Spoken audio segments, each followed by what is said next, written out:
My wife passed away not long ago. Before I could heal, my son took me to court. He wanted everything I had left. When the judge delivered the verdict, all I received was the cabin my wife left behind, one duffel bag, and $14,500. I fled there heartbroken and lost. After 14 days while cleaning, I took down her favorite painting and found the sealed envelope hidden behind it. When I saw the truth she'd kept secret, I broke down sobbing. She had protected me until her last breath in ways I had never imagined. Welcome to today's story. If this resonates with you, hit that like button, subscribe, and let me know in the comments where you're watching from. A quick reminder, this narrative includes fictional elements added for storytelling and emotional depth. Any resemblance to real names or places is coincidental, but the lessons about trust, family, and forgiveness are what matter most. The road stopped being a road about 2 miles back. After that, it was gravel, then packed dirt, then something that might generously be called a path, 2 shallow ruts worn into the hillside by decades of the same tires making the same turns. Ray's old pickup complained the whole way up the headlights, cutting through the dark in 2 pale yellow cones that didn't reach far enough to be much comfort. I sat in the truck after I cut the engine, just sat there. Below the hillside, through the gaps in the tree line, I could see the faint silver of Harlow Lake catching what little moonlight was left. The water didn't move much. The trees didn't either. Everything up here had a way of going still at night, like the whole county had agreed to hold its breath until morning. I was 61 years old.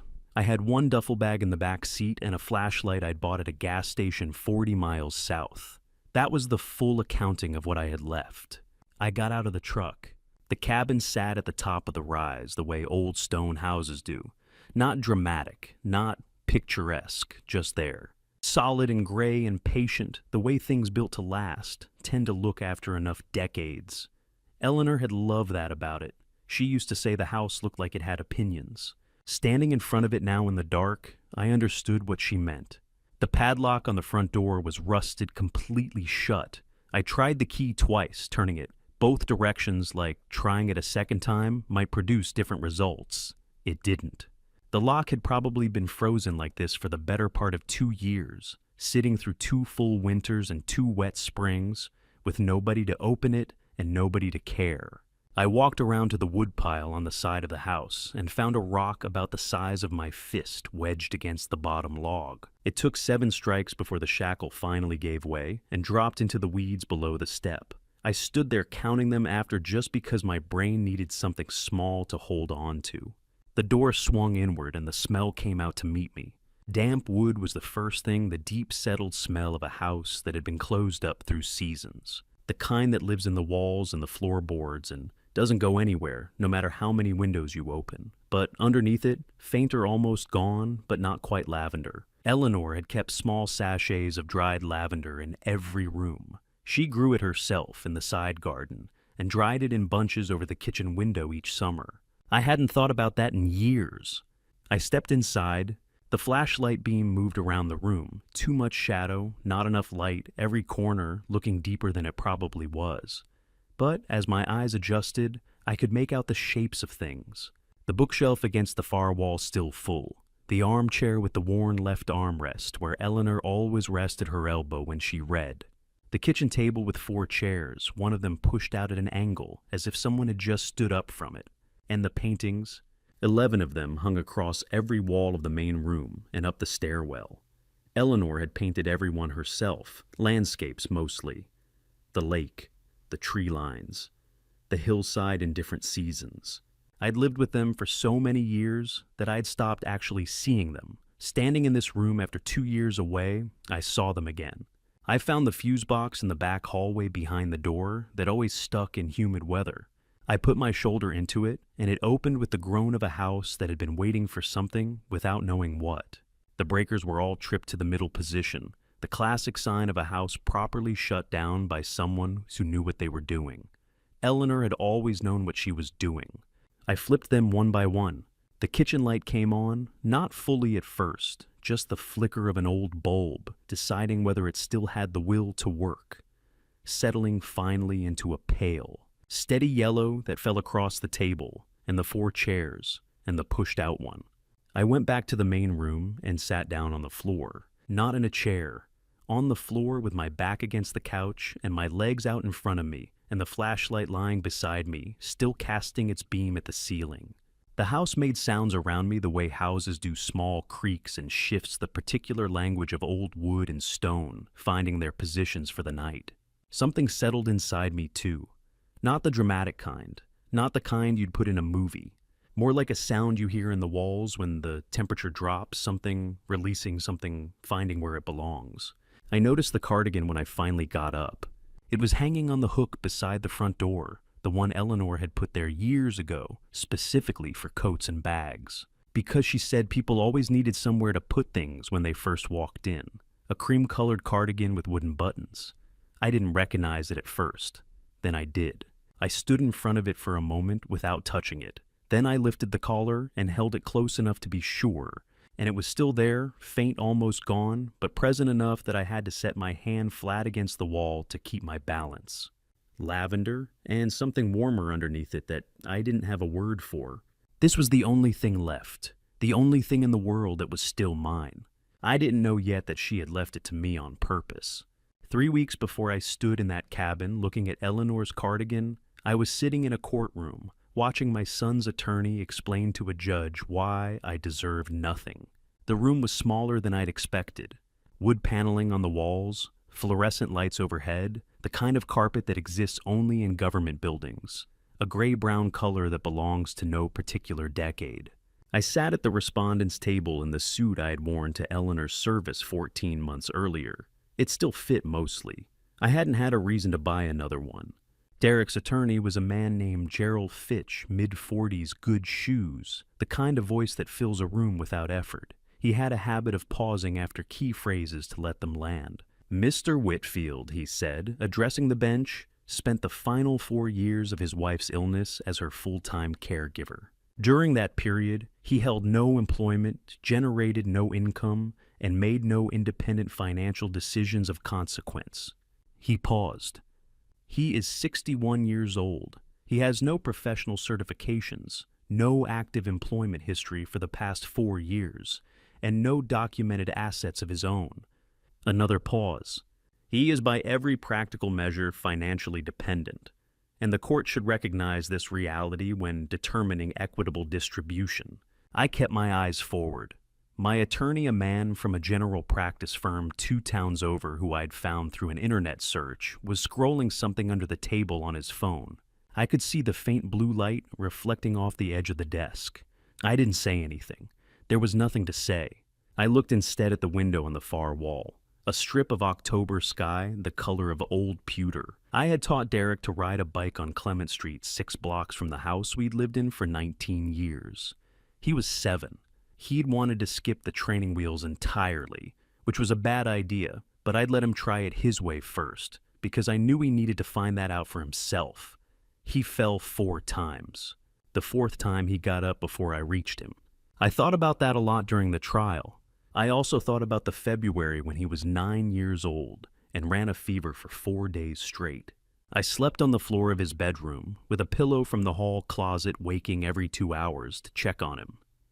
Eleanor brought soup. I read him the same chapter of the same book 3 nights in a row, because it was the only one he wanted. He was my son. That part hadn't changed. I wasn't sure what else to do with that fact, so I just held onto it and kept my eyes on the window. Carol took the stand near the end of the morning session. She wore a dark blouse and spoke carefully the way people do when they've thought about what they're going to say long before they're asked to say it. Her voice had the same warmth that always carried the kind of warmth that sounds genuine until you start listening to the specific words. "James is a good man," she said. "I've always believed that. But managing the property, handling accounts, planning for the future, that was always Eleanor's domain. James was never particularly involved in those kinds of decisions." The judge made a note.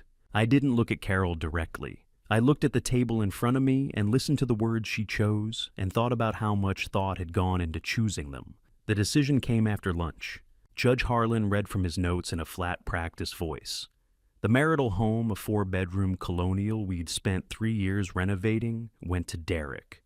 The joint accounts, the retirement fund, the 2019 sedan, Various assets itemized on a sheet I had been given a copy of, 3 pages single-spaced. The cabin in Crestwood County was listed near the bottom of the second page.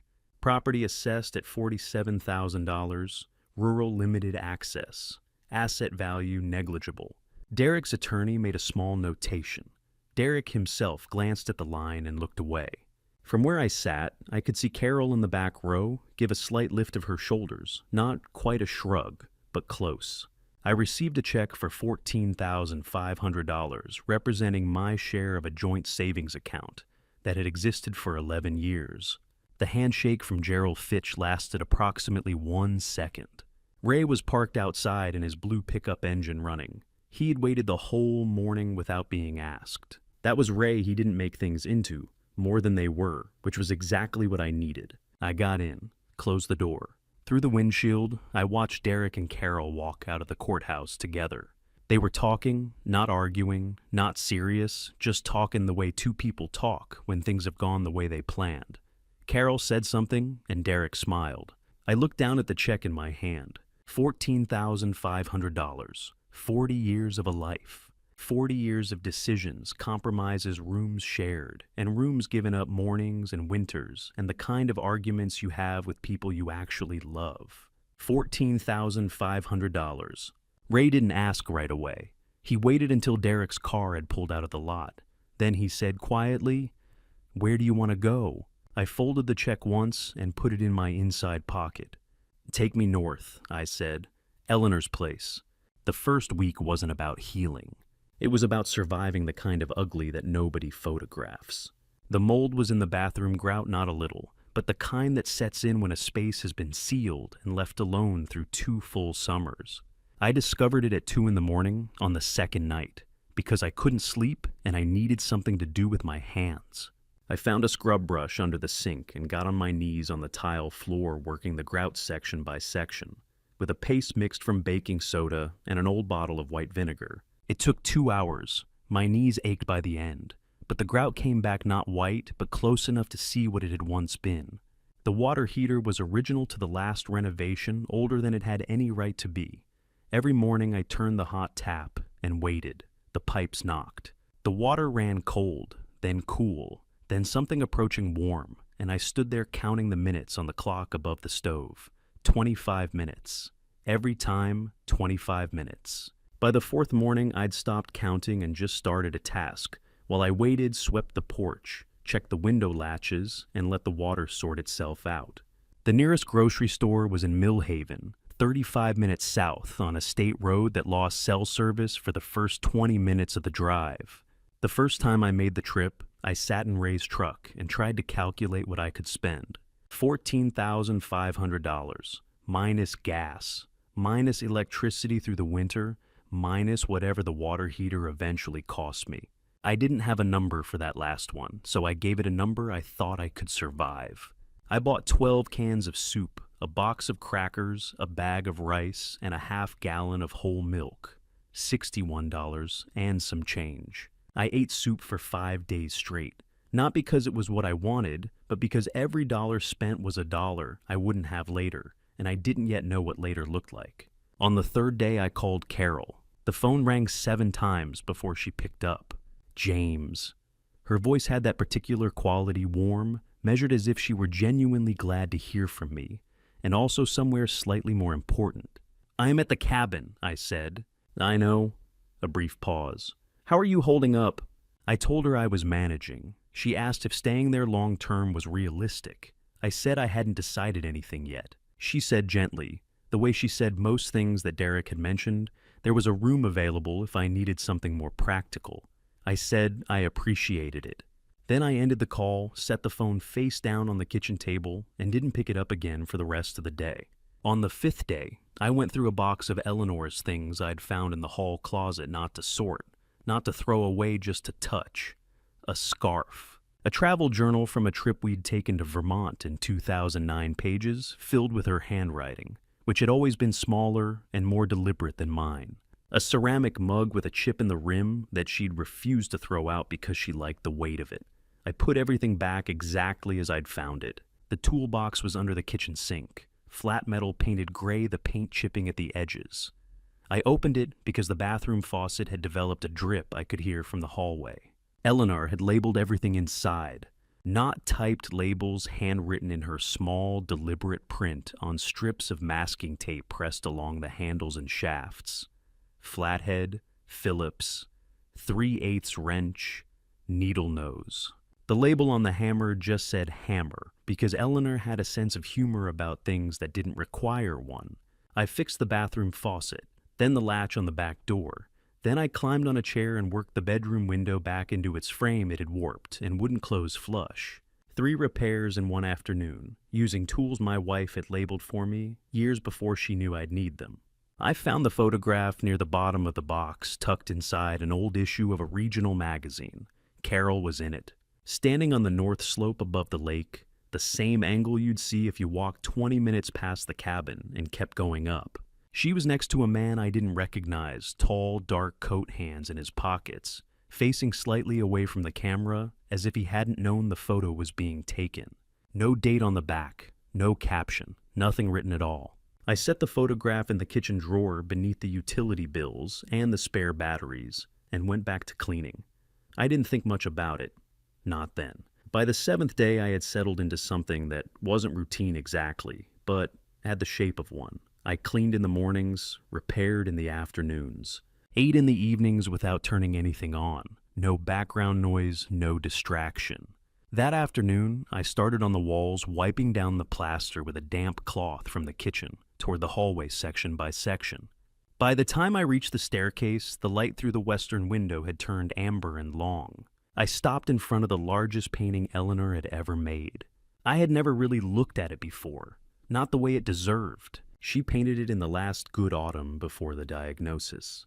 I remembered the afternoon she finished it. She came downstairs with oil paint on her forearm, a streak of amber and sienna she hadn't noticed, and set her brush in the jar on the kitchen counter and said, without any particular ceremony, "I think that's the most honest thing I've ever made." I'd said something like, "That's a high bar," and she'd smiled and poured herself a glass of water and gone back upstairs. I hadn't thought much about it at the time. I should have. The painting was 3 feet wide and 4 feet tall, hung on the plaster wall beside the staircase, at a height that meant you had to look up slightly to take it in properly. It showed the maple forest on the north slope above the lake in full autumn color. Not the bright postcard version of fall foliage, but the deeper, more complicated version that happens in late October when the peak has passed and the colors have started to darken at the edges. Rust and ochre, and a particular shade of burnt orange that Eleanor seemed to find everywhere. The tree line reflected in the surface of Harlow Lake below, the reflection slightly distorted, the way still water always slightly distorts what it holds. She'd painted it from memory. She always did. She said photographs flatten things in ways she didn't trust. I stood in front of it for a long time, long enough for the light through the western window to shift slightly on the canvas. Then I reached up and lifted it from the wall. It was heavier than I expected, not by a little. The frame was solid oak. I hadn't realized that before. And the canvas backing was layered with something a stiffening board she must have added herself. It took both hands and a careful step backward to bring it down without hitting the banister. I set it against the opposite wall face out and started to turn back toward the staircase. And then I looked at the back. A manila envelope sealed flat against the back of the canvas with brown packing tape that had yellowed and gone slightly brittle with age. Pressed close edges flush the way someone had taken care with it. It had been there a long time. My full name was written across the front in Eleanor's handwriting. Not James. My full name the way she wrote it on forms and important things. Underneath in a smaller hand, a single line. If you are reading this, the last autumn has come. I sat down on the bottom step of the staircase. I held the envelope in both hands for a moment. It wasn't heavy, but it felt like it was. The packing tape made a sound like a quiet exhale when I worked the edge free. Inside 3 things, and then a 4th. A letter folded in thirds on plain white paper, written front and back in Eleanor's small, deliberate print. A silver key no larger than a house key with the letters EW engraved on the bow. A business card, cream-colored plain, font Frank Calloway attorney at Law Mill Haven, NH. And at the bottom of the envelope, a small black voice recorder. The kind you'd find in an office supply store, nothing special, rectangular, with a red play button on the face. I pressed the power tab. A small green light came on. The battery still had a charge. I read the letter first. Eleanor wrote the way she spoke without much preamble. She said she had been planning this for longer than I knew. She said the silver key belonged to a safe deposit box at First Covenant Bank in Millhaven, box 2241. She said a man named Frank Calloway had been her attorney for over 15 years, and that I should call him before I went to the bank. She wrote about land, not in detail, just enough to tell me that there was something to know, and that Frank in the box would explain the rest. She said she hadn't told me while she was alive, because she wanted to be the one to do it in person, and then she ran out of time, and she was sorry for that. Near the bottom of the second page, her handwriting changed slightly. Not much. Just the small variations that come when someone has been writing for a long time and is starting to reach the part they've been putting off. There is one more thing in the envelope, she wrote. I went back and forth about whether to leave it. In the end, I decided you needed to know the truth, all of it. Press play when you're ready. I'm sorry, James. I folded the letter back along its original creases and set it on the step beside me. I held the recorder in my right hand. The green light still blinked. The red button was slightly recessed the way those buttons are so you don't press it by accident. I sat there for a while. The house was quiet in the way old houses are quiet at night, not silent, but still. The wind outside moved through the maple trees the way it always does in October, a long and unhurried sound, neither beginning nor ending anywhere in particular. I pressed play. His voice came through the small speaker, the way something does when you already know it, but have never let yourself believe it. The timestamp on the recorder read June 14th, 4 months before Eleanor was gone. There were sounds before the voice, a chair being pulled across a hard floor, the uneven scrape of wooden legs on tile, something set down on a surface hollow, and brief the way a glass sounds when it's nearly empty. Then a pause, the ambient hiss of a quiet room, and Derek's voice. He wasn't angry. That was the first thing I noticed. He spoke the way people do when they've thought something through a long time, and no longer need to perform it for themselves. Yeah, and she won't last the year, he said. You know that? A pause. He never built anything. You did everything. The house, the accounts, the whole thing that was you, not him. And when you're gone, I'm going to take what's mine.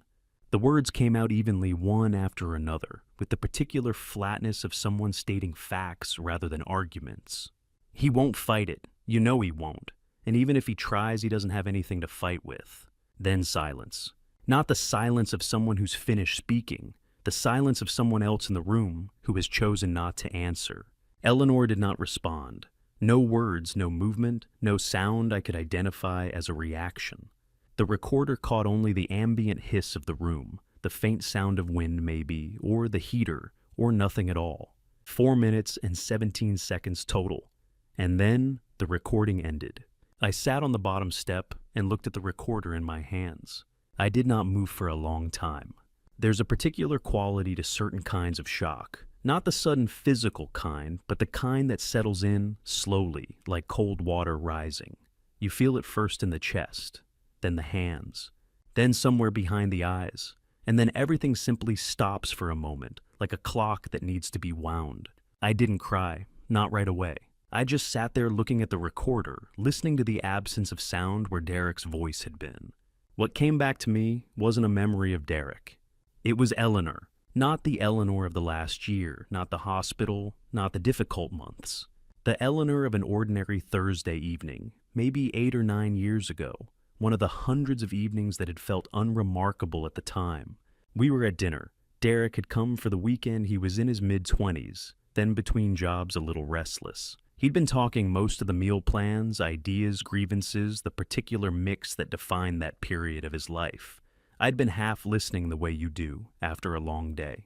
At some point, I glanced at Eleanor. She was looking at Derek. Not unkindly, her face was calm, attentive the way she always appeared in public. But there was something else in her expression, something I had noticed and filed away without examining, something careful, something that knew. I hadn't understood it at the time. I understood it now. I went outside. The porch ran the full length of the front face, and the air was cold in the particular way. October air is cold at elevation, not bitter, but clean, the kind that makes indoor rooms feel suddenly too warm. I sat down in one of the rocking chairs and looked out at Harlow Lake. The water was black in the dark, the far tree line just visible as a slightly darker shade against the sky. No wind this time, the surface was flat and still holding nothing. I held the recorder in one hand and just sat. I don't know how long I stayed out there. Long enough for the cold to work through my jacket. Long enough to stop listening for sounds and just let the quiet be what it was. At some point, something shifted. Not a decision exactly, more like an understanding arriving without announcement. Eleanor had not made that recording out of anger. She wasn't the kind of person who kept things as weapons that wasn't who she was, and I had known her long enough to know the difference between who she was and who she wasn't. She had made it because she knew. She had known what was coming. She had known she wouldn't be there to stand beside me, and she had made sure the only way she still could, that I would not be walking in blind. She had done it because she loved me. That was it. That was all of it. I went back inside when my hands had gone numb. That night, I lay in the bed we had shared for more years than I could count in the dark, and I held the silver key between my fingers. It was small and cold and solid in a way that seemed out of proportion to its size. At some point, I must have pressed it against my palm, because when I finally opened my hand in the early morning gray, there was a faint red mark across the skin where the metal had rested. One bank, one box, and whatever Eleanor had spent 38 years building without saying a word to anyone. I drove into Millhaven the next morning, 27 minutes on a state road that ran south through second-growth timber and open pasture.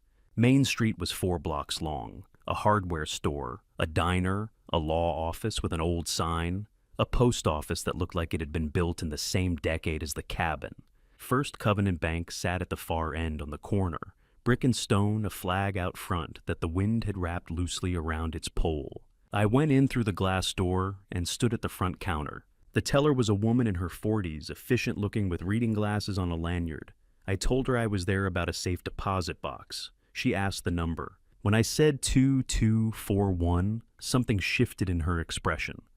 Not alarm, not recognition, exactly. But the faint adjustment that happens when a person hears something they've been half expecting.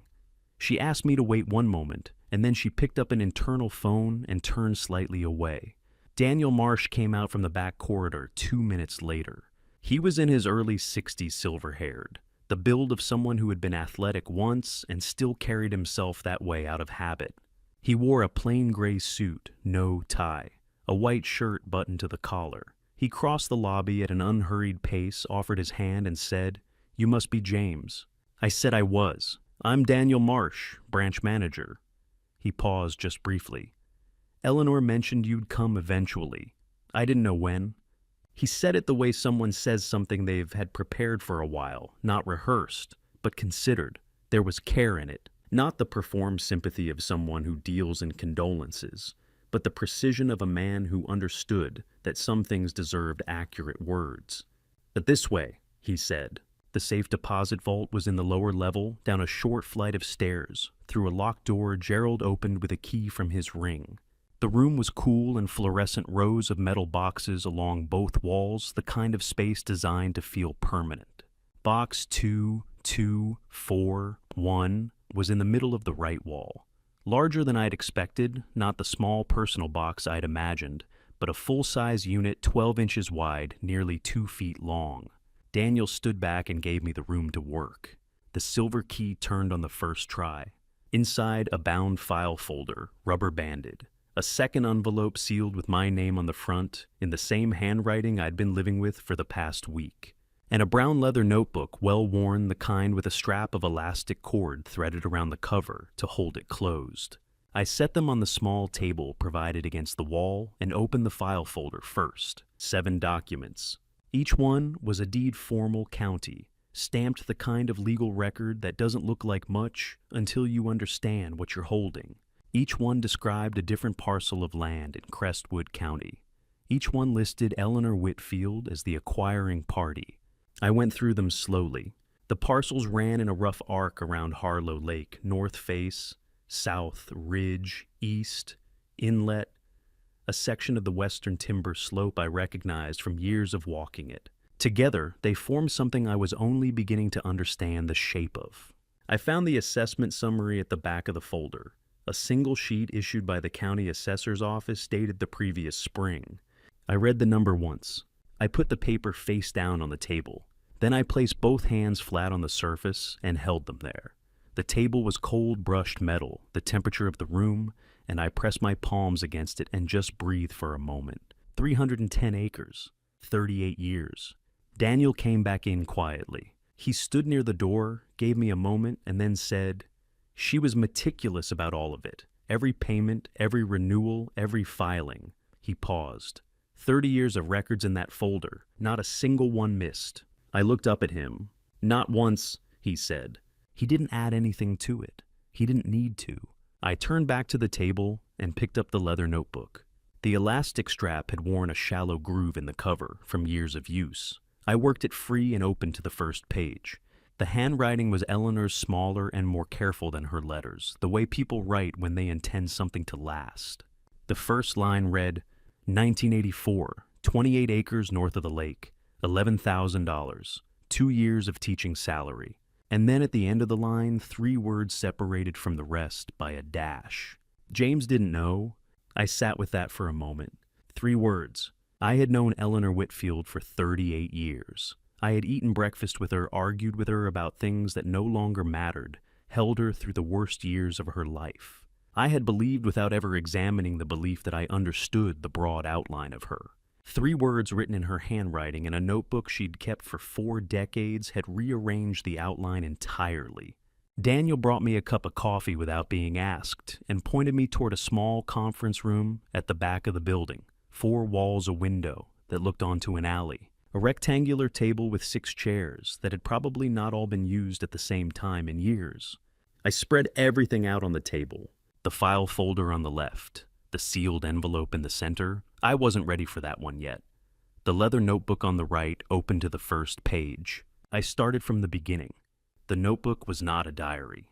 There were no descriptions of how Eleanor had felt on any given day, no accounts of conversations or seasons, or the ordinary texture of a life. What she had made instead was a record precise, purposeful, the kind of document a careful person constructs when they intend it to be used by someone else. Each entry followed the same structure: a year, a parcel description, an acreage, a dollar amount, a source of funds. Occasionally a single observation, nothing more. The first entry I had already read in the vault. I turned past it and went on. 1989, 35 acres East Approach Corridor, $19,500. Below it, in parentheses, first timber harvest, north section. Reforested entirely the following spring. I stopped on that one for a moment. She had bought the 1984 parcel, and then 5 years later, harvested timber from it carefully, apparently, because the note was specific about reforestation, and used that income to buy the next parcel. The land had paid for itself, and then she had planted back what she'd taken. I read the line again, reforested entirely the following spring. Eleanor had always kept a list on the refrigerator of things she intended to do and hadn't gotten to yet. The list changed every few months. Some items cycled off and came back. I had always assumed her approach to things was approximate, optimistic, loosely organized. I had been wrong about that too.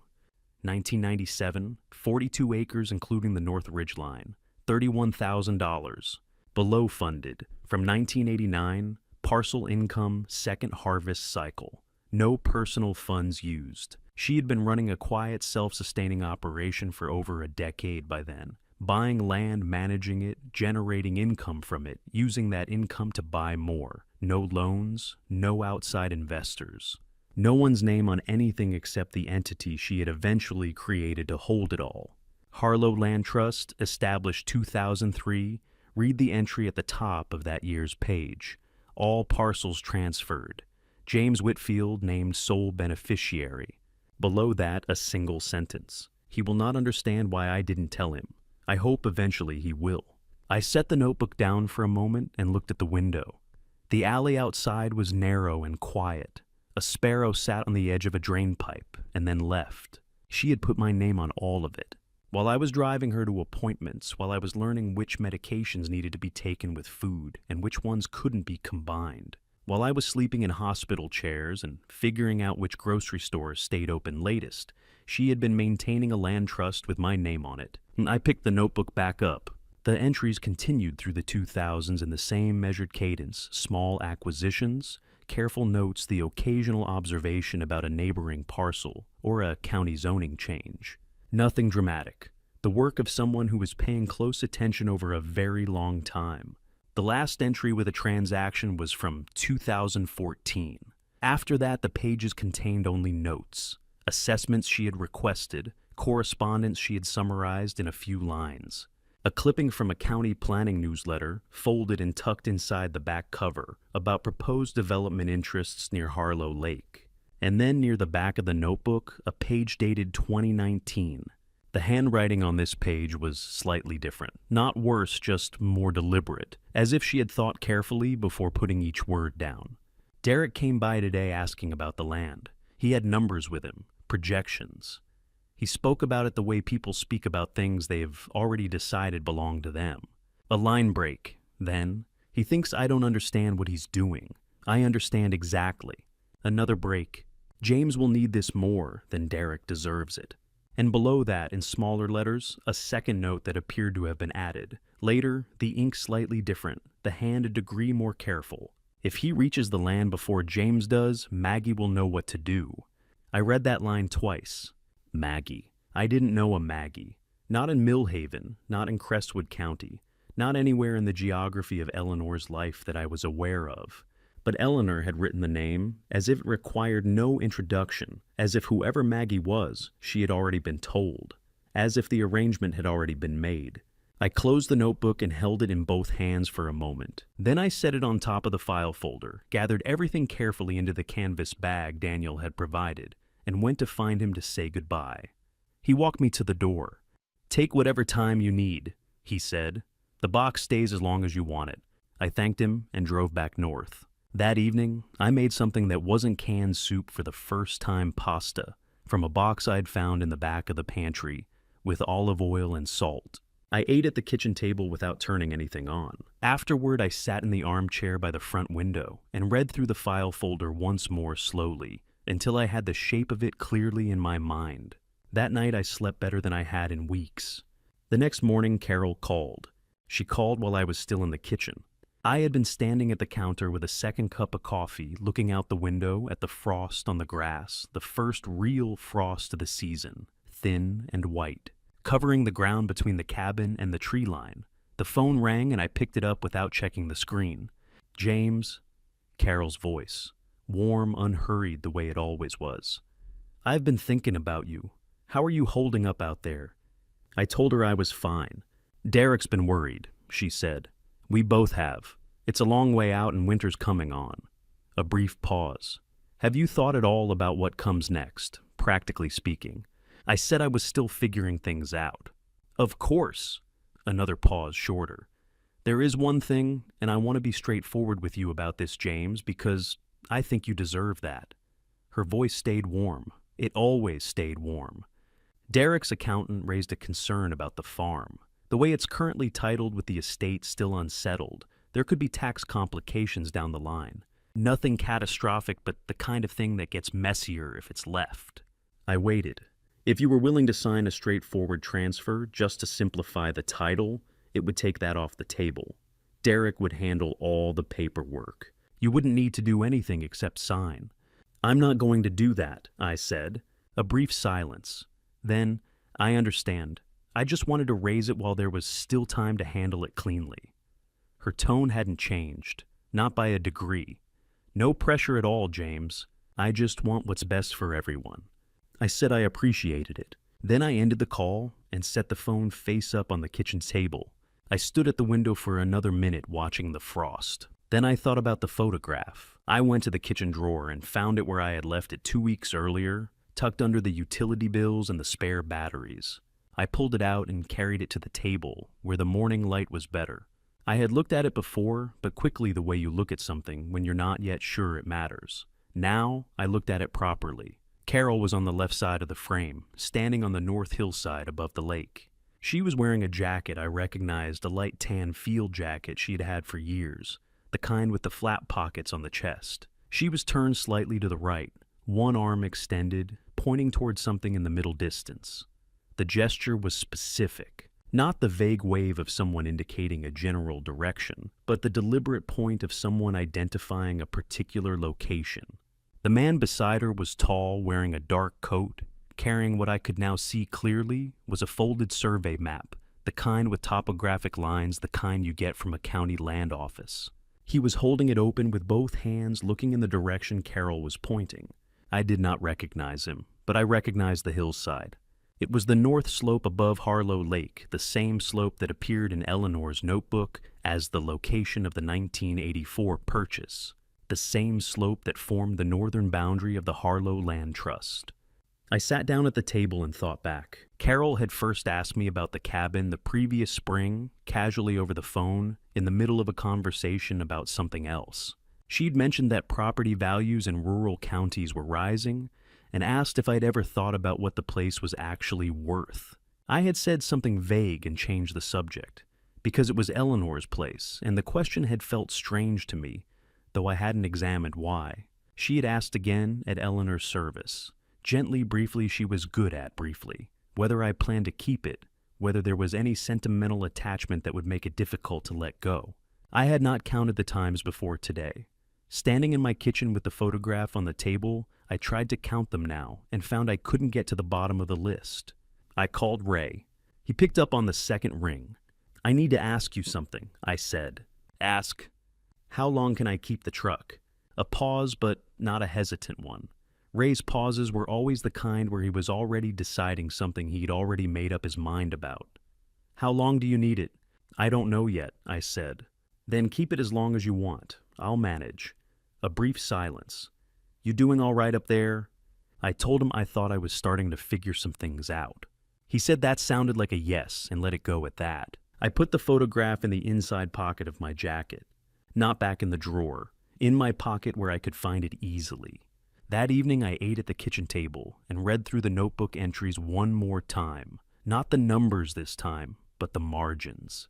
The small observations Eleanor had made about zoning changes in county meetings, and the one entry in 2008 that mentioned a developer who had approached her about the western parcel. She had written simply, "declined." One word, no explanation. I closed the notebook and looked at the window. The next morning I drove half a mile up the logging track to the White House with green shutters. Eleanor had written, "Maggie will know what to do." She opened the door before I knocked. I had my hand raised to knuckles an inch from the wood when the door swung inward and Margaret Oakes stood in the frame. A woman in her mid-60s, compact and steady, with gray hair cut short and the kind of face that has spent a long time outdoors. She looked at me the way people look at someone they've been expecting for a while, without knowing exactly when. "You look like a man who just read something he can't unread," she said. "Is it that obvious?" "Come inside," she said. I just made coffee.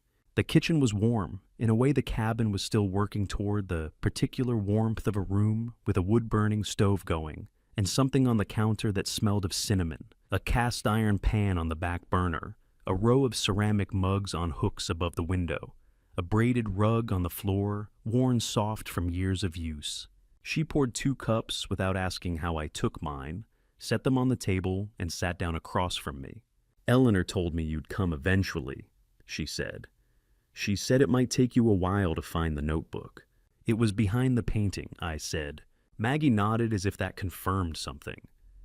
"That sounds like her?" She had known Eleanor for 19 years, since the spring Eleanor and I had done the first round of repairs on the cabin, and Maggie had appeared at the fence line with a jar of pickled vegetables, and the general demeanor of someone who intended to be a neighbor in the full sense of the word. They had fallen into the kind of friendship that doesn't require constant maintenance, the kind where months could pass without a conversation, and nothing was lost when they picked it back up. "She never talked much about the land with me," Maggie said. "Not directly, but she talked around it the way she talked around things that mattered to her. She'd mention a parcel or a county meeting she'd attended, and I'd ask and she'd say, 'Oh, it's nothing, just something I'm keeping an eye on.' A brief smile. Eleanor kept a lot of things under quiet supervision. I asked if Eleanor had ever talked about me. Maggie looked at her cup for a moment. Then she said you trusted people too easily, that it was one of the things she loved most about you. Another pause, and that it was the thing that worried her most. I didn't say anything. She didn't mean it as a criticism, Maggie said. I think you know that. There was a moment of quiet, the kind that settles between people when something true has just been said, and neither party needs to elaborate on it. Then Maggie set down her cup and folded her hands on the table. There's something I've been holding on to, she said. I've been waiting until it was the right time to tell someone. I think you're the right someone, and I think this is the right time. She told me about the week Eleanor was in the hospital for the last time. It was in October 2 years ago. Eleanor had been admitted on a Monday, a decline they had been watching for. The doctors had said not a surprise, but still a threshold. I had been at the hospital every day. I remembered the week clearly, the particular quality of hospital light, the sound of the hallway, the chair I'd slept in on the third night. What I had not known was what was happening back at the cabin. On the Wednesday of that week, Maggie had been working in her yard when she saw a car come up the logging track, a car she didn't recognize. It parked near the cabin gate. 2 men got out. One of them she recognized after a moment, Derek. The other man, she didn't know. He was tall, dark coat. He was carrying what looked like a rolled document, a map or a survey. They walked the property line for nearly an hour. The perimeter of the north field, the ridge above the lake, the eastern fence. Derek moved the way someone moves when they're not visiting a place, but assessing it, measuring with his eyes, stopping to note distances, pointing at landmarks. They did not go to the hospital that day. Maggie had gone inside and called Eleanor. I didn't know what to say exactly, Maggie told me. I described what I'd seen. She listened to the whole thing without interrupting. Maggie paused. When I finished, there was a silence. And then she said, "Thank you, Maggie. Now I know what I need to do." That was all. But I knew Eleanor well enough to know what that tone meant. She looked at me steadily. 2 days later, her attorney came to the hospital. The man from Millhaven, Frank Calloway. I said I knew who he was. She had him bring something, a file, I think. She signed things. Maggie picked up her cup, considered it, set it back down. She didn't tell me the details, but she called me that evening from her hospital room, which she almost never did, and she said she'd taken care of something that needed taking care of. The kitchen was quiet except for the sound of the stove.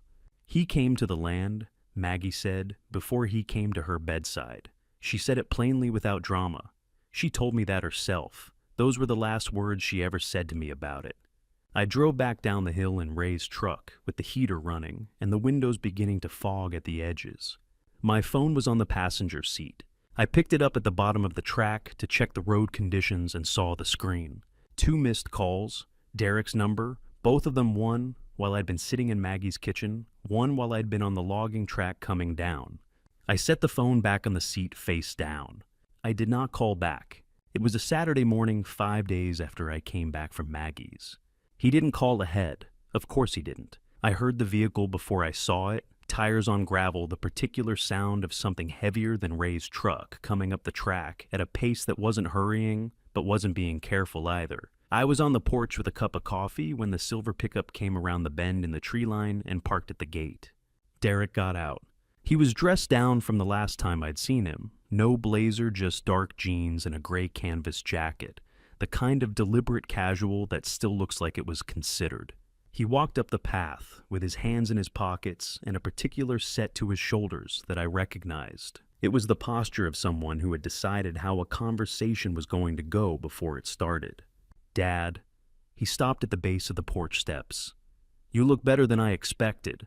Coffee's inside if you want some," I said. He shook his head slightly. "I'm fine." He looked at the cabin, then back at me. A brief survey quickly done. "How are you holding up out here?" "I'm managing," I said. A nod. "Good." He took one step up onto the porch, not asking, not waiting to be invited, just moving into the space the way he always had. I wanted to come by, check in. Another pause shorter. I know things didn't go the way either of us wanted in court. I held my cup with both hands and waited. He got to it on the third sentence. I know about Pinnacle Group, he said. I know about the land. He said it without buildup, as if he were reporting something we both already understood. I've been aware of it for a while, Dad.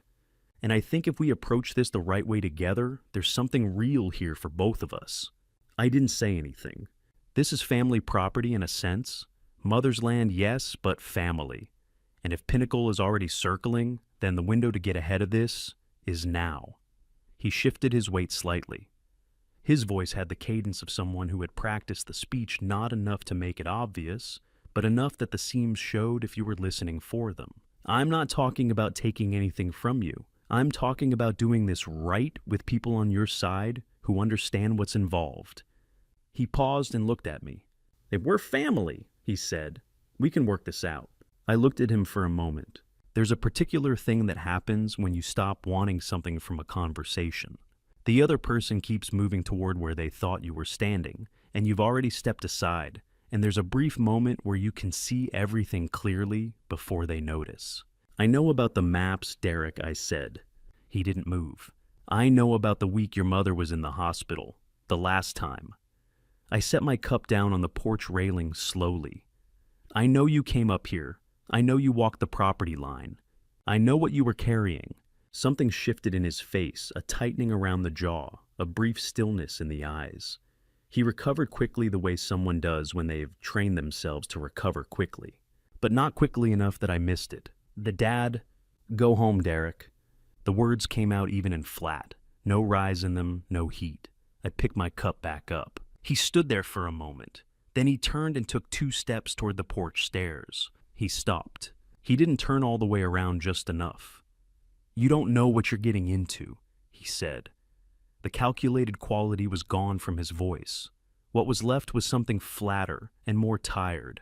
You think you do, you don't. I've read every deed in the file, I said. I know exactly what I'm getting into. He stood on the step for another moment. Then he walked to his truck, got in, and drove back down the track without looking back. I watched the silver hood disappear behind the tree line. I went inside and called Frank Calloway. He picked up on the second ring. It started, I said. There was a brief pause on his end, not surprised, just the pause of a man who keeps his reactions to himself until he's ready for them. I know, he said. His attorney called me this morning. I stood in the kitchen and looked at the window. The frost from earlier in the week had gone. The grass between the cabin and the tree line was flat and dull in the mid-morning light, the color of something waiting for winter to decide what came next. What did they say? I asked. Nothing specific yet. They're feeling out the situation. Another pause. James, do you have somewhere you can be tomorrow afternoon? I think we should talk in person. Yeah, I said I did.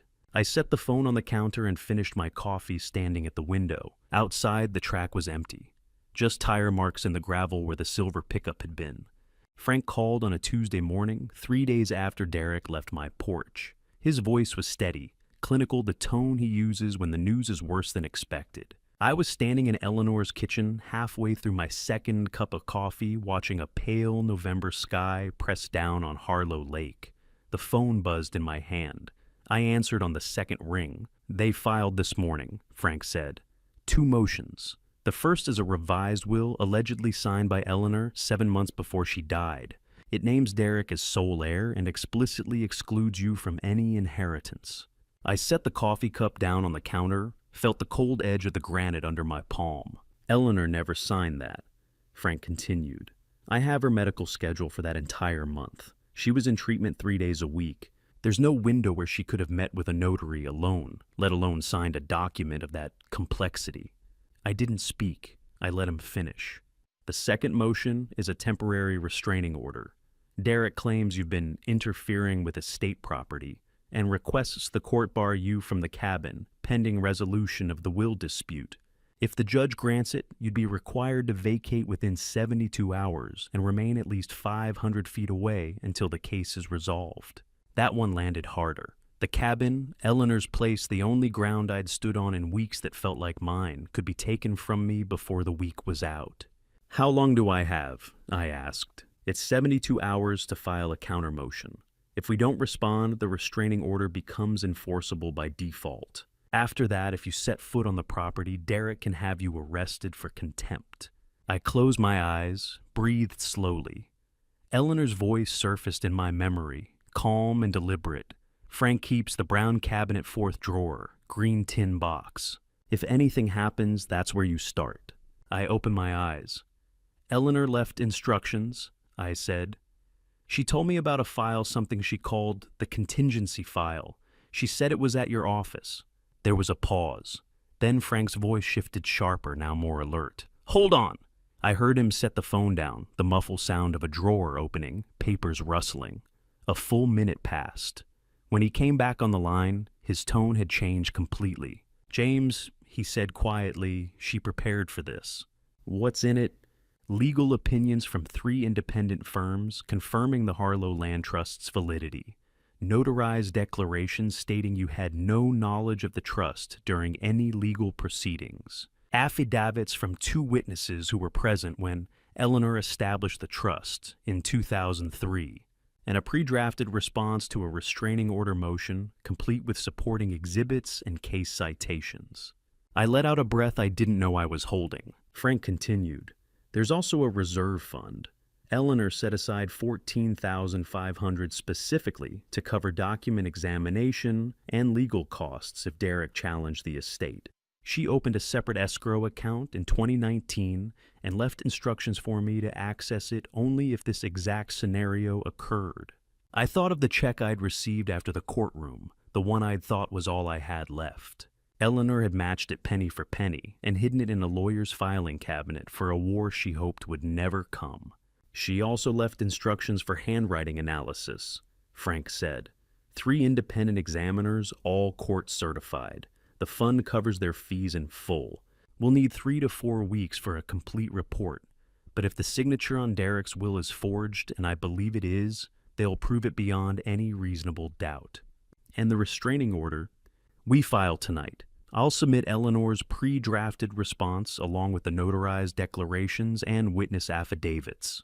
The judge will see that you had no knowledge of the trust, no financial motive to interfere with the estate, and that Derek's motion is retaliatory. I turned from the window, looked at Eleanor's desk in the next room. She'd sat there for decades, writing in ledgers, filing deeds, preparing for a war she hoped would never come. And when it did come, she'd already won half the battles before the first shot was fired. Frank, I said slowly, what's Derek's real strategy here? Delay. He doesn't need to win the will contest. He just needs to freeze everything long enough to wear you down. If he can keep you tied up in court for 6 months a year, burning through savings, he's betting you'll settle, walk away. I was quiet for a long moment thinking of Derek on the porch 3 days ago. He had come to measure the distance between us to see how much fight I had left. He'd miscalculated. File everything, I said, tonight. Understood. I'll call you tomorrow morning with confirmation. In the meantime, stay at the cabin. Don't leave. Don't give Derek any excuse to claim you've abandoned the property. I'm not going anywhere, I said. I hung up. The restraining order sat between me and Eleanor's house, like a wall I couldn't see yet. But Eleanor had built a door through it years ago, and left the key in a filing cabinet I'd never opened. I stood on the porch looking out over the lake. Somewhere out there, Derek was waiting for me to break to leave, to let him have what he thought was his. But Eleanor had been waiting longer. I went back inside. There was work to do. That afternoon, I went into Eleanor's study. The room was small, tucked into the northeast corner of the cabin, where morning light came in, low and soft. She'd painted here on winter afternoons, when the porch was too cold, her easel angled toward the single window that looked out over the ridgeline. The air still smelled faintly of linseed oil and old wood, the kind of smell that doesn't fade even after someone's been gone for months. Her desk was oak-heavy, older than our marriage. 4 drawers on the left side, each one deeper than the last. I'd opened them 100 times over the years, tax forms, old bills, receipts she kept for reasons I never questioned. But I'd never pulled the 4th drawer all the way out. I did now. Behind a stack of manila folders marked Property Tax 2018 to 2021 sat a small green tin box about the size of a hardcover book. It had a brass clasp on the front locked. Taped to the underside of the drawer in a sealed envelope was a single brass key. I peeled the tape carefully open the envelope. The key was warm in my hand. I carried the tin box to Eleanor's desk, set it down under the window, and unlocked it. Inside were layers of documents, each one separated by a thin sheet of wax paper to keep the pages from sticking together. The first thing I saw was a bound legal report stamped with a New York law firm seal and dated September 2019. The title read, "Opinion on the Validity and Enforceability of the Harlow Land Trust." I skimmed the summary page. The conclusion was clear: the trust was legally sound, fully enforceable, and could not be contested on grounds of undue influence or lack of testamentary capacity. Beneath it was a second report from a Boston trust law specialist dated March 2020, reaching the same conclusion. A third report from a Millhaven attorney I didn't recognize was dated June 2021. Eleanor had paid 3 separate firms to confirm what she already knew. Beneath the legal opinions was a single-page affidavit signed and notarized in October 2022, years before Eleanor died. It read, "I, Eleanor Rose Whitfield, declare under penalty of perjury that my husband James Arthur Whitfield has had no knowledge of the Harlow Land Trust, its contents, or its beneficiary designation at any point during our marriage or during any legal proceedings involving our son, Derek Whitfield. This declaration is made to protect James from allegations of conspiracy, fraud, or collusion." Her signature sat at the bottom, small and deliberate. I read it twice. She'd known Derek would accuse me. She'd known, and she'd written this to stop him before he could. The next layer was thicker. 23 pages of Eleanor's notarized signatures collected over 18 years. Each one was dated, witnessed sealed. Some were from land purchases, others from trust amendments. A few were from medical consent forms during her treatment. I understood immediately. If someone tried to forge Eleanor's signature on a fake will, these pages would prove it. Any handwriting expert could compare them line by line, loop by loop, and show the forgery for what it was. She'd built an unbreakable chain of authenticity, one signature at a time. Beneath the signatures was a letter, 3 pages handwritten, dated October 14th, 2020. Her handwriting was steady here. This was before the tremor started, before the treatments wore her down. The letter began, "James, if you are reading this, then the last autumn has come, and I am not there to see it with you. I did not tell you about the land because I did not want you to carry the weight of it while I was alive. I did not want Derek to see you as an obstacle. I did not want our home to become a courtroom before it had to."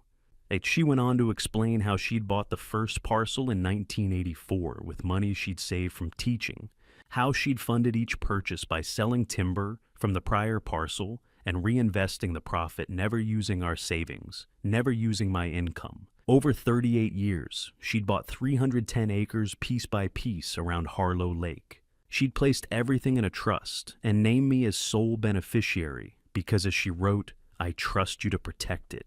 She knew Derek, she loved him, but she also knew what he would try to do. And she knew I would not fight him unless she gave me the tools to win without cruelty. "This box contains those tools," she wrote. "I hope you never need them. I hope Derek comes to you with open hands and an honest heart. But if he does not, if he tries to take what is not his or to destroy what I built, then you must not let him.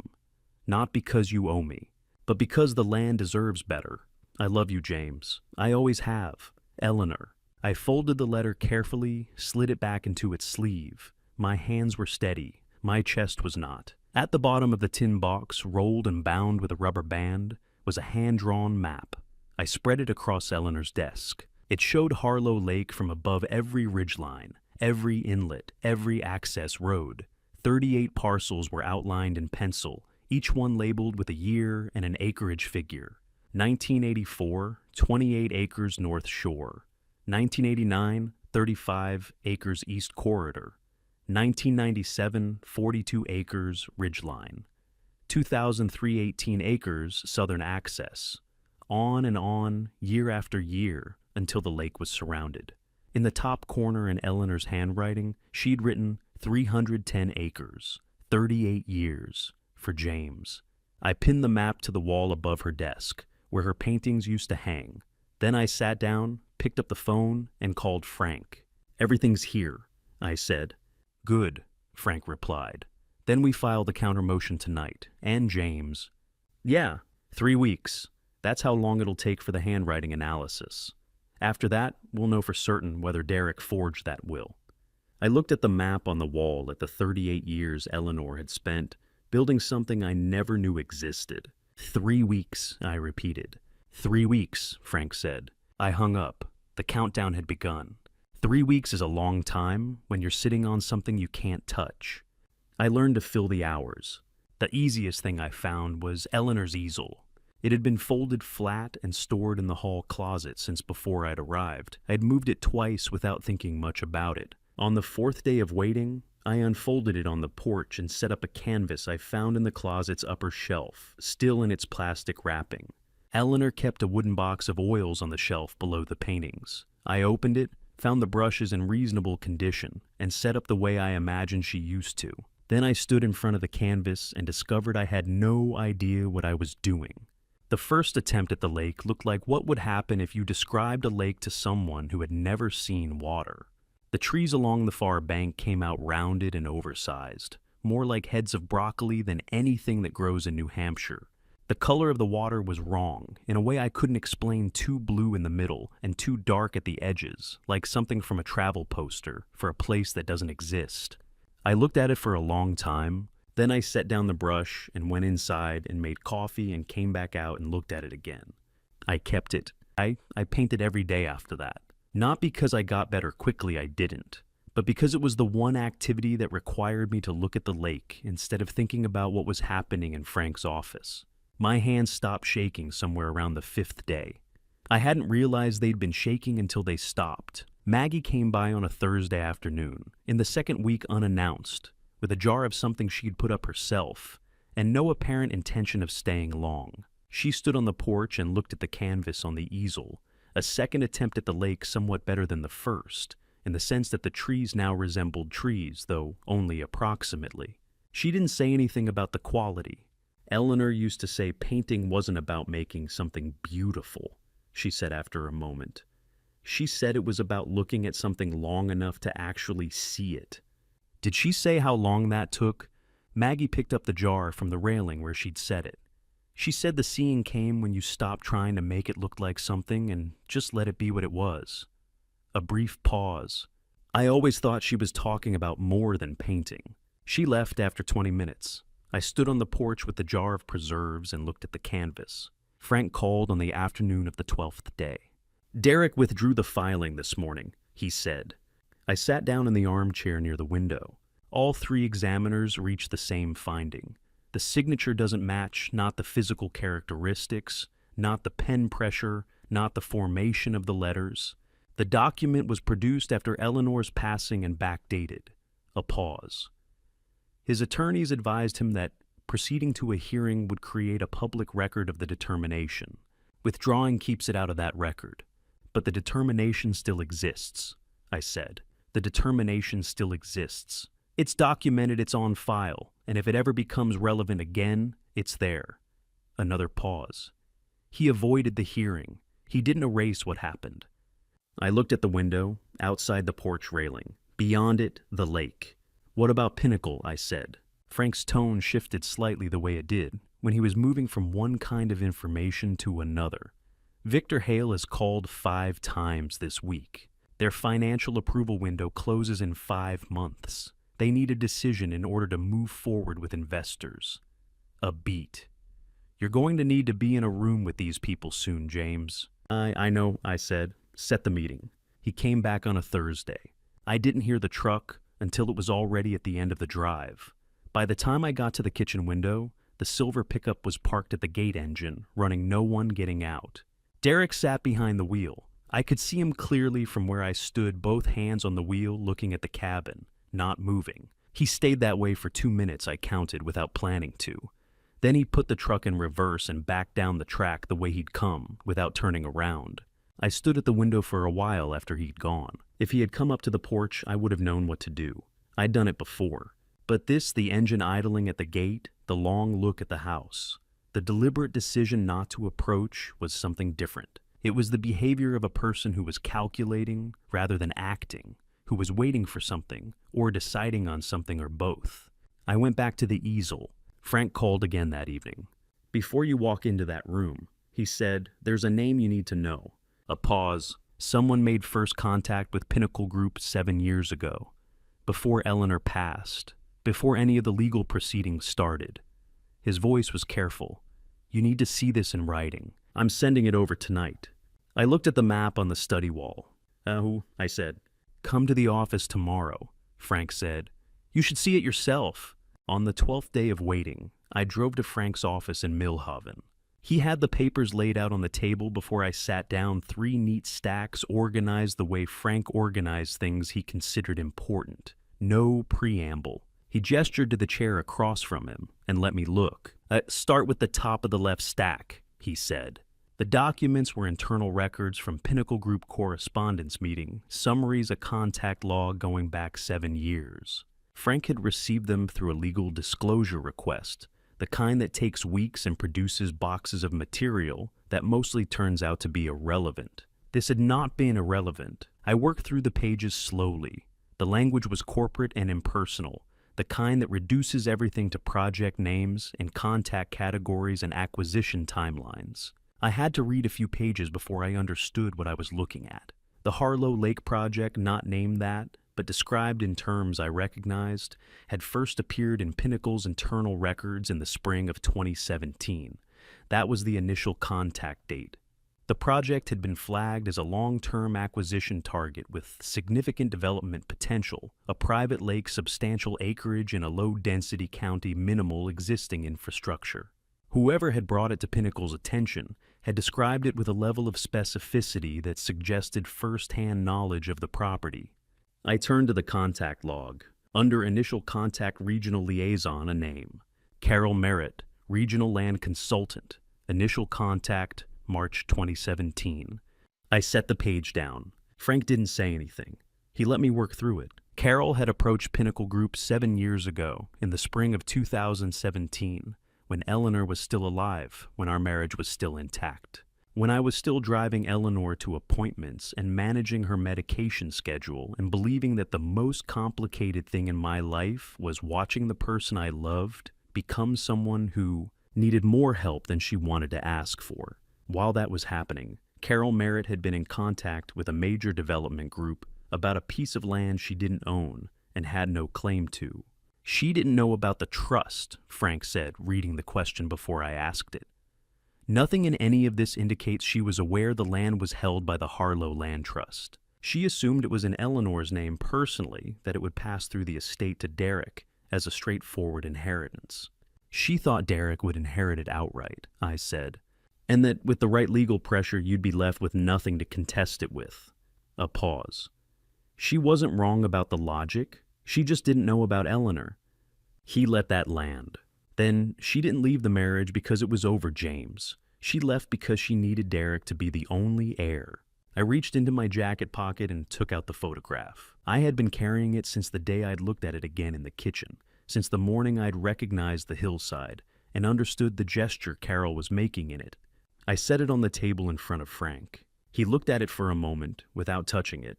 Then he leaned forward slightly. "The man with the map," I said. Frank looked up. "That's Victor Hale."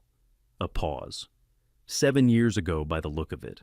I had known by that point what the photograph most likely meant. Having Frank confirm it was different from knowing. It closed something off a small remaining space where an alternative explanation might have existed. I sat back in the chair. The silence lasted a while. Frank didn't try to fill it. I thought about the years of questions. Carol at Eleanor's service asking whether I planned to keep the farm. Carol on the phone the previous spring, mentioning that rural property values were rising. Carol over dinners and phone calls across how many years I tried to count back. At least 8, Frank had said, but the questions had probably started before she made the first call to Pinnacle. She had been gathering information the way you gather it when you're building towards something, gently. One question at a time. Nothing that would raise concern on its own. How long had she known what this land was worth? I asked. At least 8 years, Frank said. based on what's in here." He gestured to the papers. "Probably longer." The level of detail in her initial contact with Pinnacle wasn't guesswork. She had done her research. I thought about Derek. Not the Derek who had stood on my porch with a practice speech about family and cooperation. The Derek before that. The Derek who had grown up watching his mother approach the world as a series of assets and liabilities, of positions and advantages, of things that belonged to someone and could therefore be acquired. Carol hadn't simply used Derek for this. She had spent years teaching him to see things the way she saw them, to look at a property and calculate its value rather than its meaning, to look at a family arrangement and identify its weaknesses. What Derek had become, he had not become on his own. That didn't change what he'd done, but it added something to my understanding of it. I thanked Frank and drove back north in the dark. The road ran through timber and open pasture, the way it always did, the same way it would tomorrow. The headlights picked out the lane markings and the tree line, and nothing else. I thought about two women who had both known for years exactly what they were doing. One had spent those years building something and making sure it would hold. The other had spent them working out how to take it apart. The difference between them was not a small thing. It was everything. I spent 4 days preparing, not rehearsing what I would say, understanding what I was walking into. I spread the Pinnacle Group materials across the kitchen table, every page Frank had given me, plus the county assessment documents from the bank and the land ledger entries I had transcribed from Eleanor's notebook into a plain spiral pad. I worked through it the way I'd watched Eleanor work through things that mattered slowly, with a pencil making notes in the margins. The project, as Pinnacle had designed it, was substantial. A destination resort on the eastern shore of Harlow Lake. Luxury accommodations. A private marina, a golf course running along the southern Ridge Lakefront villa, units staggered up the hillside. Total projected investment, $180 million. Projected completed value, $480 million. The kind of numbers that don't belong in a county with 4 blocks of Main Street and a post office that looked like it was built in the 1880s. I spent a full afternoon on the site maps.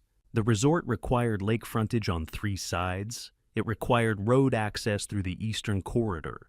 It required the northern ridge for the golf course elevation and the visual buffer from county roads.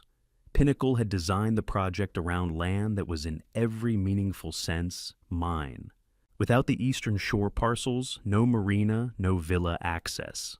Without the northern ridge, no golf course, no elevation design.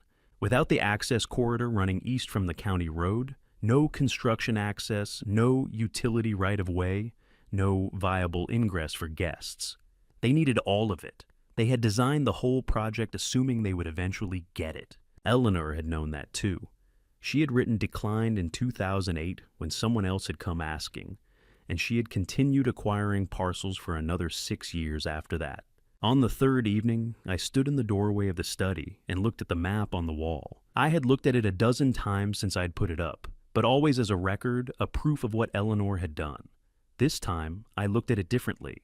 310 acres, 7 parcels, 41 years in terms of what she'd held the longest. Every boundary she had drawn ran along a line that mattered. The eastern shore, the northern ridge, the access corridor. She had not bought land randomly or opportunistically. She had bought the land that would be necessary, the pieces without which a development of this scale could not exist. She had understood what this land was before anyone else did. I thought about something she had said once, not written in the notebook, but said years ago, sitting at the kitchen table in the house we'd shared for 19 years. I couldn't remember the exact context. Something about a neighbor dispute over a fence line. Land is power, she had said, but the power isn't in selling it. It's in deciding who gets to use it and for how long. I had agreed at the time, and then forgotten it, the way you forget things that don't yet apply to you. Standing in the doorway of her study, looking at 38 years of careful decisions on the wall, I understood what she had been telling me. I settled on the terms in my mind sometime during the 4th evening. Not a sale, 60 years leased. Annual payment plus a percentage of gross revenue. Frank would handle the exact figures, but the structure was clear to me. The land would come back, or it would come back to whoever came after me, which was the same principle. And one clause that was not open to discussion. Ellie's Grove. 50 acres on the northern hillside, the slope above the lake where Eleanor had set up her easel on clear mornings, where she'd made the sketches that became the paintings on the cabin walls, where the maple canopy ran dense and unbroken from the ridge down to the water's edge. No construction, no clearing, no development of any kind in perpetuity. I wrote it out in plain language on a sheet of paper and set it on top of the Pinnacle file. If they wanted the land, they agreed to that. There was no version of this where they didn't. The morning of the meeting, I got up early. I made coffee. I ate. I looked at the lake from the kitchen window for a few minutes, the water flat and gray-blue in the early light, the far tree line still. The kind of morning that asks nothing of you and gives nothing back, which was exactly what I needed. I went upstairs and opened the small travel bag I'd been living out of since October. The gray flannel shirt was at the bottom, folded the way I'd packed it the way Eleanor had taught me to pack shirts so the collar didn't crease. She had given it to me for my 58th birthday. A dark charcoal flannel good fabric, the kind of thing she said I should have more of and never bought enough of for myself. It was the only decent thing I had brought. I put it on, checked the collar in the bathroom mirror, and went downstairs. Frank called as I was backing down the drive. Victor Hale just confirmed, he said. He's bringing William Cross. A pause. James William Cross doesn't attend meetings unless the deal is real. He doesn't leave the city for anything preliminary. I turned onto the state road and pointed the truck south. Good, I said. Then he'll hear everything. Frank's office was on the second floor above the hardware store on Main Street. I arrived 20 minutes early and took the chair nearest the window. The room was what I'd expected, 2 rectangular tables pushed together, 6 chairs, a whiteboard on one wall, with something erased but not quite gone, a window that looked down onto the street below. The kind of room where things get decided, without looking like the kind of room where things get decided. Frank brought coffee and set it on the table without ceremony. They'll be here at 10, he said. I sat with the window at my back and waited. Victor Hale arrived exactly on time. He was in his mid-40s, the kind of mid-40s that comes with a good tailor and a consistent gym schedule. Dark suit, no tie, the particular confidence of someone who has been in a lot of rooms like this one and has usually left them having gotten what he came for.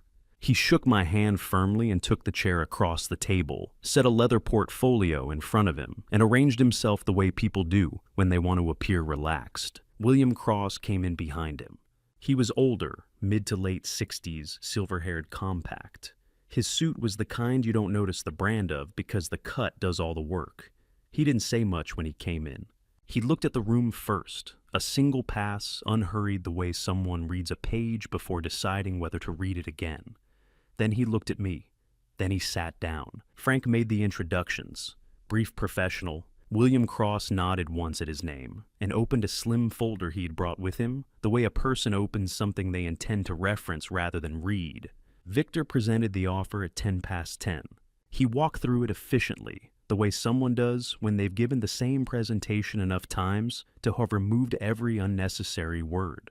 $132,000 per acre for all 7 parcels totaling approximately $13.2 million. Full acquisition, 30-day close, no contingencies. Clean title transfer. He slid a bound summary across the table. I read it, not quickly page by page the way Frank had taught me to read documents that mattered. The language was standard. The numbers were what he'd said. I set it face down on the table. I'm not selling, I said. The room went quiet. Victor's expression didn't change, but something behind it did a small recalibration. The adjustment of a man who had not expected that sentence. We have flexibility on the figure, he said. If the valuation is the concern, it isn't. I kept my voice even. The land isn't for sale, not 1 acre, not at any number. A pause. Then why are we here? Victor said. I reached into the folder Frank had set beside me and placed a single document on the table. 8 pages double-spaced, clipped at the corner. The lease proposal I had written out by hand over 4 evenings and Frank had put into proper form. Because I have a different proposal, I said. William Cross reached across and picked it up before Victor did. He read it the way he'd read the room when he walked in, methodically, without rushing, giving each section the time it needed. Victor waited. Frank watched. I sat still. When William Cross reached the 4th page, he stopped. He looked up at me, not the way he'd looked at me during the introductions, but differently. The way a person looks at someone when they've just understood something they hadn't known to look for. "Your wife painted here," he said. It wasn't a question. He'd read the Ellie's Grove clause, the 50 acres on the northern hillside, protected in perpetuity, no construction, no clearing, no development of any kind. And he had connected it to something. I didn't know what he knew about Eleanor or the land, and it didn't matter. The words were right.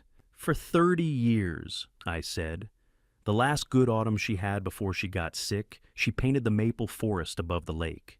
It's the largest canvas in the cabin." William Cross looked back down at the page. "The Grove stays," he said. Not a question either. A statement the kind that settles something. A different kind of quiet came into the room. Not the quiet of a stalled negotiation, but the quiet of a room where something has shifted. Victor opened his mouth and then didn't say anything. The door opened. I had not heard anyone on the stairs. The handle turned and the door swung inward, and Derek stepped into the room. He was dressed more carefully than he'd been at the cabin, a dark jacket pressed shirt, the version of himself he presented when he wanted to be taken seriously. He scanned the room in a single pass, Victor, William Cross, Frank, and then me. His expression was controlled, but the effort of controlling it was visible to anyone who knew what to look for. He was carrying a folder. It was new, the kind of folder you put together quickly, the binding still stiff, the edges sharp. Whatever was in it had not been there this morning. Whatever it contained, no one in this room had seen it. He stepped fully inside and let the door close behind him. Victor Hale shifted slightly in his chair, one hand resting near the edge of the table where his phone lay screen down. He moved into the room, as if he had every right to be there. The folder sat in his hand, waiting. "And still here? Drop a comment with either father or son, so I know you're invested in this journey. Quick note. Before we continue the upcoming scenes, weave fictional scenarios for emotional depth. If you'd rather not engage with that, this is a natural stopping point." He stepped into the room as if he had every right to be there. Maybe for a last few seconds he believed that he did. "Derek Whitfield," he said, addressing the room. "Associate Director, Cornerstone Capital Partners." William Cross looked up, not with surprise, just the particular attention of someone who has registered information they will revisit later. Derek set the folder on the table and opened it, not rushed but not slow either. The movements of someone who had planned this moment and intended to control it. "The Harlow Land Trust," he said, "is currently under review for environmental compliance violations stemming from unauthorized timber operations conducted over a span of several years on parcels held within the trust." He pulled a clipped document from the folder and placed it in the center of the table. If referred to county review, the trust could be frozen indefinitely pending remediation findings. He looked at William Cross. "You would be signing a lease with a legally compromised asset," he said. Frank did not react immediately. He opened the brown expandable file he had brought and laid flat on the corner of the table the contingency file, the same one I'd seen him pull from the cabinet weeks ago. He worked through it methodically, section by section, until he found what he was looking for. A slim plastic sleeve containing photocopies of permits, each one dated, each one stamped by the county forestry office. Frank slid them across the table to William Cross without comment. "Every timber harvest conducted on trust land since 2003, Frank said. "Permitted, filed, documented, and archived. Every one." He looked at Derek. "Your document cites violations. The permits say otherwise." A pause. "One of these records is incorrect." I looked at Derek. She anticipated this too, I said. Derek's hand resting on the folder went still. I reached into my jacket pocket and took out the small black recorder. I set it on the table. I didn't explain what it was. I didn't need to. I pressed play. The voice that came out of the small speaker was Derek's. Not recorded yesterday or last week. Recorded on June 14th, over 2 years ago, in a room I had not been in, but could picture clearly now, the kitchen table in the house Eleanor and I had shared for 19 years. The house Derek had grown up in. His voice was clear. There was no static, no distortion, just his words preserved exactly as he had said them. He never earned any of it. The house, the accounts, everything that was you, not him. And when you're gone, I'm taking what's mine. A pause. He won't fight it. You know he won't. And even if he tries, he doesn't have anything to fight with. Then silence. Not the silence of an ended recording, but the silence of another person in the room, a person who had listened and chosen not to speak. Eleanor's silence held across 4 minutes and 17 seconds until the recording stopped. The room was utterly still. William Cross set his pen down. Victor Hale looked away, not at anything in particular, just away. Frank reached across and turned the recorder off. The click was louder than it should have been. Derek stood at the end of the table. His face had not changed, but something behind it had. The calculation, the preparation, the control he had carried into the room, all of it had come apart. Frank turned back to the Pinnacle file, the internal records I had seen in his office the week before. He flipped to the last page and turned it so it faced William Cross. He pointed to a single name in the contact log. Carol Merritt, Regional Land Consultant. Initial contact, March 2017. 7 years ago, Frank said. Before Eleanor passed, before any of the legal proceedings began. He paused. Your initial contact on the Harlow Lake project came from Derek Whitfield's mother. Victor Hale went pale. William Cross leaned forward slightly and read the line. Then he sat back. He looked at Derek, not with anger, not with anything sharp or loud. Just a single, almost imperceptible shake of his head, the gesture of a man who has seen enough and does not need to see more. Leave Derek, I said. 2 words, nothing extra. Derek stood motionless for 3 seconds. Then he turned and walked to the door. His hand went to the handle. The door opened. He stepped through. It closed behind him with a soft final click. I looked at William Cross. Where were we? I said. William Cross looked up at me. A brief smile crossed his face. Not amusement exactly, but something closer to recognition. The look of a man who had just met someone he hadn't expected to meet in a room like this one. You're Lisi, he said. He pulled the document back toward him and picked up his pen. I left the building 10 minutes later. The meeting had continued terms discussed, figures, adjusted timelines proposed. But my part in it had been done. Frank would handle the rest. He was better at it than I was, and I trusted him to know what mattered. At the bottom of the staircase, I stopped. My hands were shaking, not from fear, from something closer to the first full breath after being held underwater for a very long time. My phone buzzed in my pocket. A notification. A news alert, the kind that shows up when something nearby has been flagged by enough people that the algorithm decides you should see it. I opened it. A 47-second video clip. Posted 6 minutes ago, already 40,000 views. Someone in that room had recorded it. By the time I reached Ray's truck, the clip had 40,000 views. I sat behind the wheel with the engine off and watched the number climb on the screen. 43,000, 46, 52,000. The counter refreshed every few seconds, each refresh adding hundreds more. The video was 47 seconds long. Recorded from somewhere near the door of Frank's office, the angle suggested someone standing just inside the threshold, phone held at chest height. Lens pointed directly at the center of the conference table. The framing was steady, deliberate. Whoever had filmed it had known what they were capturing. The audio was clear. Derek's voice, preserved in the small black recorder Frank had placed on the table, came through with unmistakable clarity. He never earned any of it.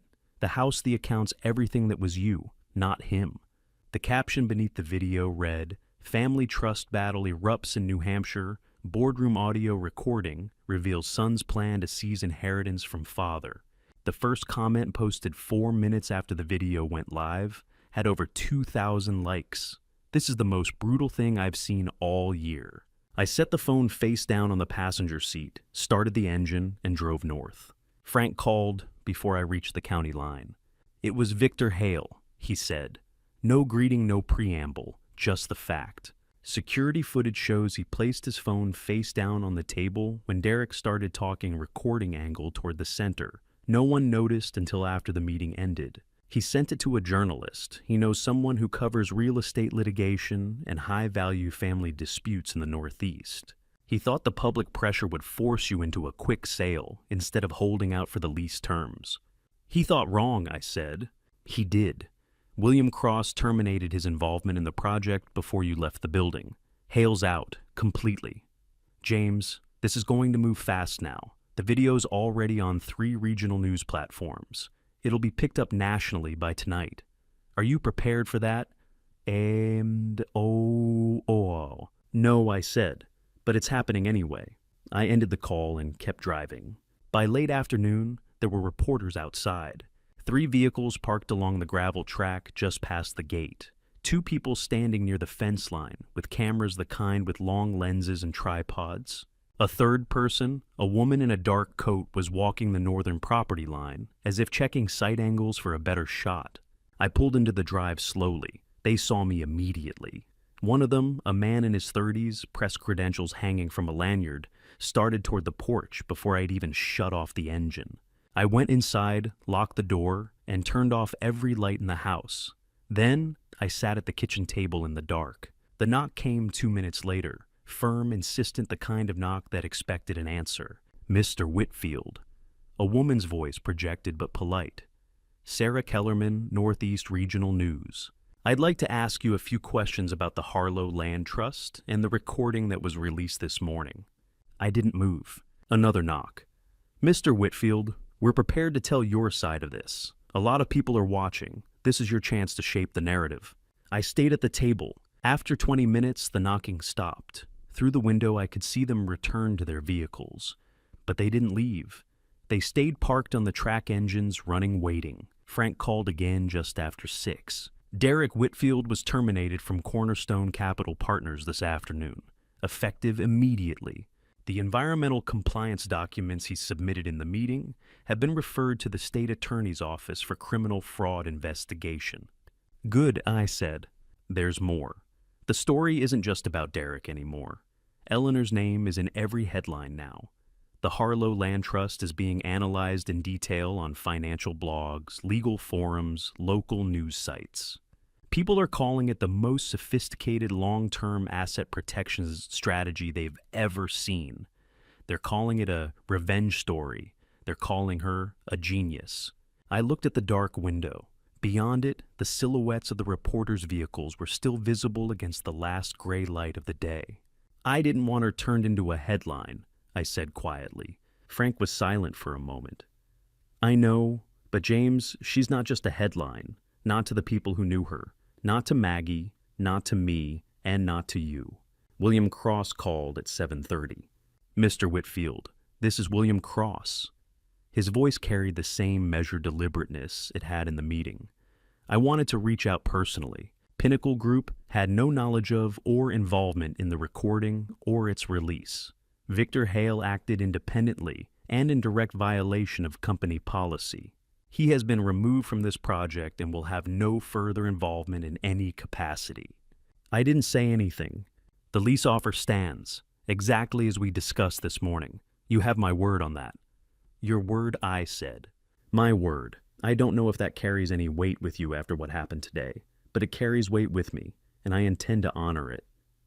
I looked out the window. One of the reporters was leaning against the hood of a sedan phone, pressed to their ear, gesturing as they spoke. It does, I said. Maggie came by just after 9. I heard her truck on the gravel before I saw the headlights. She parked near the porch and came up the steps without knocking. She found me still sitting at the kitchen table in the dark. Coffee, she said. I'm all right. She made a pot anyway, pulled 2 mugs down from the shelf, poured set one in front of me, and took the chair across the table. For a long time, she didn't say anything. Finally, she said, Eleanor would have hated this part. The cameras, the headlines. She always said, the best work is the kind no one sees until it's already done. She was right, I said. She usually was. We stayed like that for another hour. Maggie didn't leave until the last of the reporter's headlights had turned off the track and disappeared into the tree line. By midnight, the gravel drive was empty. I walked out to the porch and sat in one of the rocking chairs. Eleanor and I had dragged up from a yard sale in Millhaven years ago. The air was cold, the kind that settles in during mid-November when the season has finally made up its mind. The lake was invisible in the dark, but I could hear it faintly, the particular sound of still water shifting under its own weight. I pulled out my phone. 212 missed calls, 37 voicemails, messages I couldn't begin to count, and one text message from a number I hadn't heard from in 8 months, a number I recognized the moment I saw it. My son, 4 words. I need to talk. The reporters were gone by the next morning. I made coffee. I looked at the text message on my phone, still there, still waiting 4 words that hadn't changed since I'd read them the night before. I didn't answer right away. Not out of spite. Not because I was putting together what I wanted to say. I didn't answer because I had spent 8 months learning how to live without hearing from him, and another 3 weeks learning that the person I thought I knew had been someone else for longer than I'd understood. Whatever Derek needed to say could wait until I was ready to hear it. I poured a second cup of coffee, then a third. I sat at the kitchen table and looked out at the lake. The water was flat and gray in the morning light, the far tree line bare and skeletal against the pale sky. November had settled in completely now.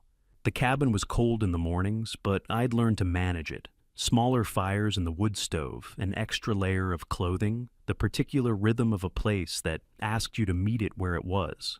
The phone sat on the table in front of me.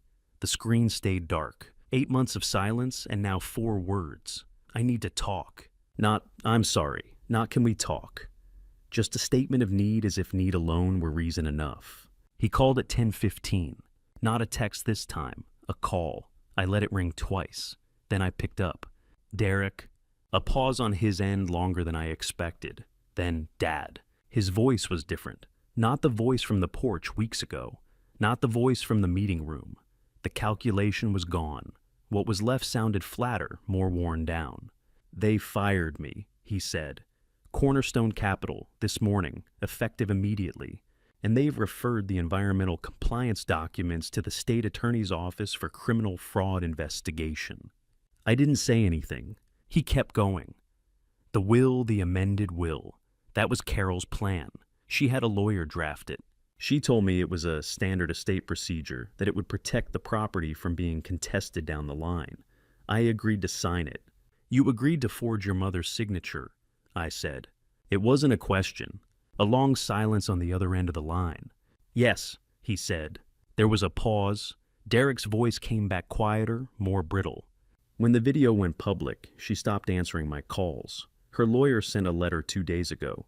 She's claiming she had no knowledge of the forged signature, that I acted independently. I set my coffee cup down carefully on the table. My hand was steady. That surprised me. I had expected anger, the kind that makes your hands shake and your voice rise. But what I felt instead was something colder and more distant. A kind of clarity that comes from finally hearing the thing you already knew said out loud by the person who did it. I thought about Eleanor in the hospital room, the IV line, the pale yellow walls, the sound of the monitor that beeped every few seconds, steady and mechanical. I had been there every day. I had slept in a chair that didn't recline. I had read to her when she couldn't sleep and held her hand when the pain made it hard to breathe. And during that same week, Derek had been here walking the property line with a man I didn't know, carrying maps, measuring distances, calculating. Did you go to the land the week your mother was in the hospital? I asked. Another pause, longer this time. Yes. Did you visit her? The silence stretched. I could hear him breathing on the other end of the line, shallow breaths uneven. I could hear him deciding whether to lie. I could hear the exact moment he decided not to. No, he said. The word landed in the kitchen and stayed there. I looked at the window. A bird landed briefly on the porch railing, tilted its head, and flew off. I set the phone face down on the table. I didn't end the call. I just set it down speaker side against the wood and sat back in the chair. From beneath it, very faint, I could hear Derek's voice. Dad. I picked the phone back up. I'll call you when I'm ready, I said. Don't contact me before then. I ended the call. I sat at the table for a long time after that, not thinking about what to do next, not planning a response or working through my feelings about it. Just sitting with the silence, letting it settle the way water settles, after something heavy has passed through it. After a while, I got up and walked down the hall to Eleanor's study. The room was exactly as it had been since the day I'd put the hand-drawn map up on the wall. The late morning light came in at an angle, pale and cold. I opened the bottom drawer of the desk. The sealed envelope was where I had put it weeks ago after Frank had given it to me at the bank. It had been in the safe deposit box, along with everything else. My name wasn't on this one. Derek's was, written in Eleanor's handwriting across the front of a plain white envelope, sealed with clear packing tape along the flap, the tape slightly yellowed at the edges from age. I lifted it out carefully and set it on the desk in front of me. I stood there for a long time just looking at it. Derek's name, in her hand, written carefully the way she wrote things that mattered. I didn't know when she had sealed this envelope, or what she might have written inside. I didn't open it, not yet. I left the envelope on the desk and went back to the kitchen. I washed the coffee cups. I wiped down the counter. I did the small tasks that don't require decisions. Frank called in the early afternoon. "There's something I need to show you," he said. No greeting, just straight into it. "I've been going back through the materials Eleanor left in the safe deposit box. There was one document I didn't give you it. At the time, I wasn't certain it was relevant to the immediate legal situation. After what happened in that meeting and after the video, I think you need to see it." "What is it?" I said. "It's better if you see it in person. Can you come to the office tomorrow morning? Det är bättre ready from the life for us." I looked at the window. The light outside had started to change. I thought about the envelope on Eleanor's desk. I thought about the map on the wall. I thought about 310 acres drawn in her careful hand, every parcel labeled and dated, every boundary marked as if she'd known exactly what she was building and why. "I'll be there," I said. Frank called the next morning before I had finished my coffee. "Come in," he said. "There's something you need to see." I drove to Millhaven under a sky the color of old cement. The kind of sky that sits low and doesn't move, doesn't change, just holds its position and makes everything underneath it feel smaller and flatter than it is. Frank was waiting at the door when I arrived. He didn't say anything, just gestured me up the stairs and into the same conference room where everything had happened 3 days ago. The room looked different in daylight, smaller, quieter, the kind of space that holds on to what happened in it, whether you want it to or not. He had a single document laid out on the table. Not a file, not a packet, just one document, maybe 4 pages clipped at the corner with a silver binder clip. "Yes, sit down," Frank said. I sat. He turned the document so it faced me and slid it across the table. "This is Eleanor's second will," he said, "separate from the Harlow Land Trust, dated April 2022, years before she passed." I looked at the top page. The language was formal, dense in the way legal documents are when they're written to be enforceable rather than readable. But the essentials were clear enough once I slowed down and read them carefully. Eleanor's estate, as defined under this, will consist of the cabin property, the 11 paintings on the walls, the personal effects contained therein, and a small savings account that had been held in her name alone. The land was not part of this will. The land had already been transferred to the Harlow Land Trust years earlier, and the trust had its own governing documents. This will was about everything else. I turned the page. The beneficiary was named on the second page. Derek Whitfield. Not me, not both of us, just Derek. Eleanor had left the cabin to him. I sat with that for a moment. It wasn't shock exactly, more like the slow rearrangement of something I thought I'd understood, but had been looking at from the wrong angle. I turned to the third page. There was a clause at the bottom, a single paragraph set apart from the rest of the document by extra spacing above and below it. The kind of formatting that tells you someone wanted this part to be seen, to be read carefully, to be understood without ambiguity. It read, "This bequest shall be rendered void in its entirety if the named beneficiary initiates any legal proceedings against James Arthur Whitfield, or attempts to contest, challenge, or circumvent the Harlow Land Trust in any form at any time for any reason." I read it twice. Then I looked up at Frank. "By filing the forged will," Frank said quietly, "and by initiating the restraining order petition, Derek triggered the voiding clause." A pause. He forfeited the cabin the moment he filed the motion. I looked back at the document. Eleanor had known. She had known what Derek would do, not specifically maybe, but generally. She had known he would come after the land. She had known he wouldn't wait. She had known he would push and scheme and try to take what he thought was his, by force or by manipulation, or by whatever means he could assemble. and she had closed that door before he ever reached it. "Does he know this exists?" I asked. "No," Frank said. "Only you and I know. Eleanor instructed me not to disclose it unless you asked, or unless it became legally necessary." He paused. "It's not legally necessary. The trust is secure. The cabin title is still in Eleanor's estate, but with the voiding clause triggered, it would revert to you under the default provisions. So Derek has no legal claim to any of it." "None." Frank looked down at the document briefly. "There's one more thing you should know. Carol Merritt is also under investigation. Pinnacle Group provided records showing she initiated contact under false representation. She's retained separate counsel." I looked at the will again. My son's name written in the formal language of estate planning. A gift that had been prepared, notarized, filed, and then destroyed by the very person it had been meant for. I sat there for a long time. Frank didn't rush me. He just sat across the table, hands folded, waiting. The question came to me slowly, the way questions do when you're not sure you want to know the answer. Should I tell Derek? If I told him, he would understand, maybe for the first time, that his actions hadn't just failed. They had cost him the one thing Eleanor had actually wanted to give him. Not the land, not the trust, the cabin, the place where he'd grown up, the place she'd kept and maintained and protected, and had set aside specifically for him. And he had lost it because he couldn't wait, because he'd chosen to fight instead of trust.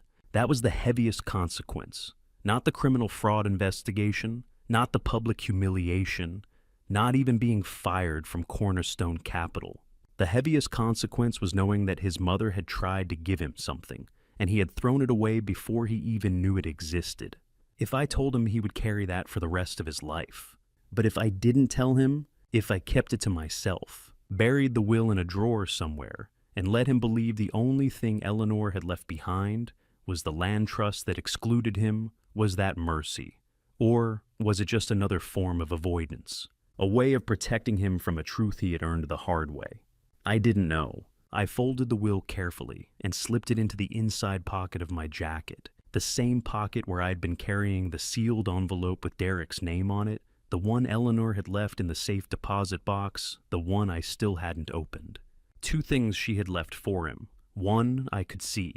One I couldn't. I stood up. "Thank you, Frank," I said. He nodded. "What are you going to do?" "I don't know yet," I said. "I need to think."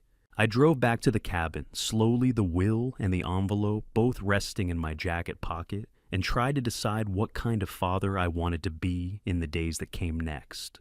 I signed the lease on a Friday morning. No ceremony. No champagne. Just my name repeated across 8 pages on documents that Eleanor had spent 38 years making possible. The lease terms were what Frank and I had negotiated over the past week, refined through 3 rounds of revisions with William Cross's legal team, and reviewed by an independent attorney Frank had brought in to make sure I understood what I was agreeing to. $920,000 per year, plus 3.1% of the resort's gross annual revenue once operations began. 60-year term renewable at my discretion, or the discretion of whoever came after me. Ellie's Grove, 50 acres on the northern hillside, preserved in perpetuity. No construction, no clearing, no development of any kind. Written into the lease as a non-negotiable condition that would void the entire agreement if violated. I signed the final page and set the pen down. William Cross reached across the table and shook my hand. His grip was firm, brief, professional. "If you're ever interested in investing elsewhere," he said, "come find me. I think you understand land better than most people I work with." "My wife taught me to invest in land," I said. "I'll stick to what she knew." He nodded once. Smart man. I drove back to the cabin in the early afternoon. The sky had cleared for the first time in days. Not blue exactly, but a pale gray-white that let the light through without warmth. The kind of sky that belongs to late November, when winter is coming, but hasn't quite arrived yet, and everything is waiting. I pulled Eleanor's easel out onto the porch one last time.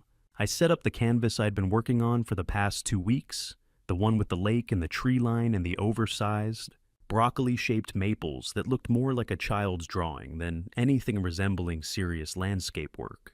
I mixed the oils the way I'd been teaching myself to mix them more by trial and error than by any real understanding of color theory, and I painted the lake in the afternoon light. It was still bad.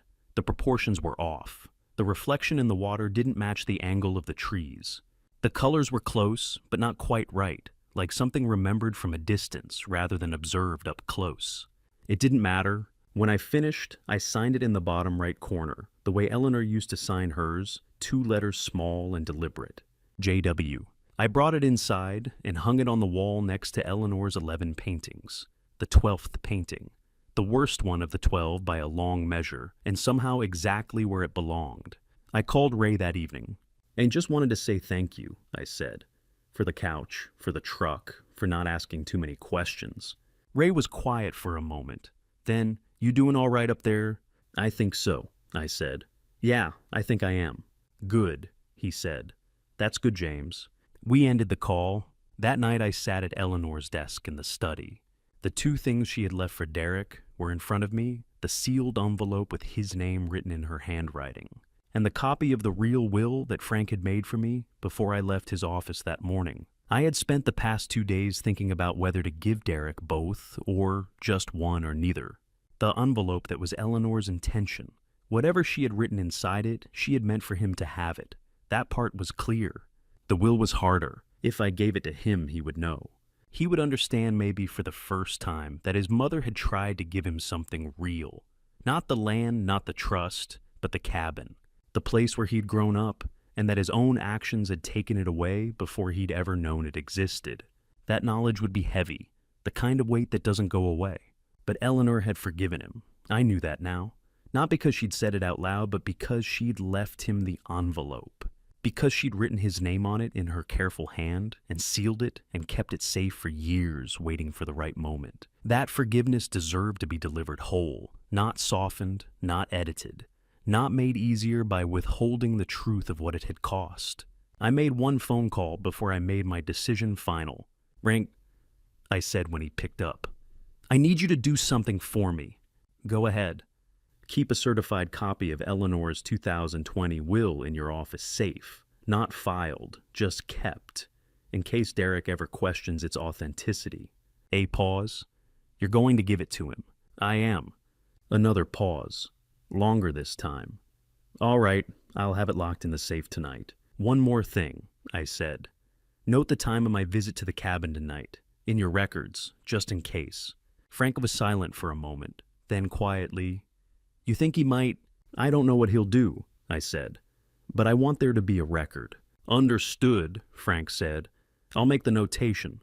I ended the call and looked at the 2 documents on the desk. The envelope Eleanor had sealed, the will Eleanor had written, both of them acts of love in their own way, one offering forgiveness, one offering truth.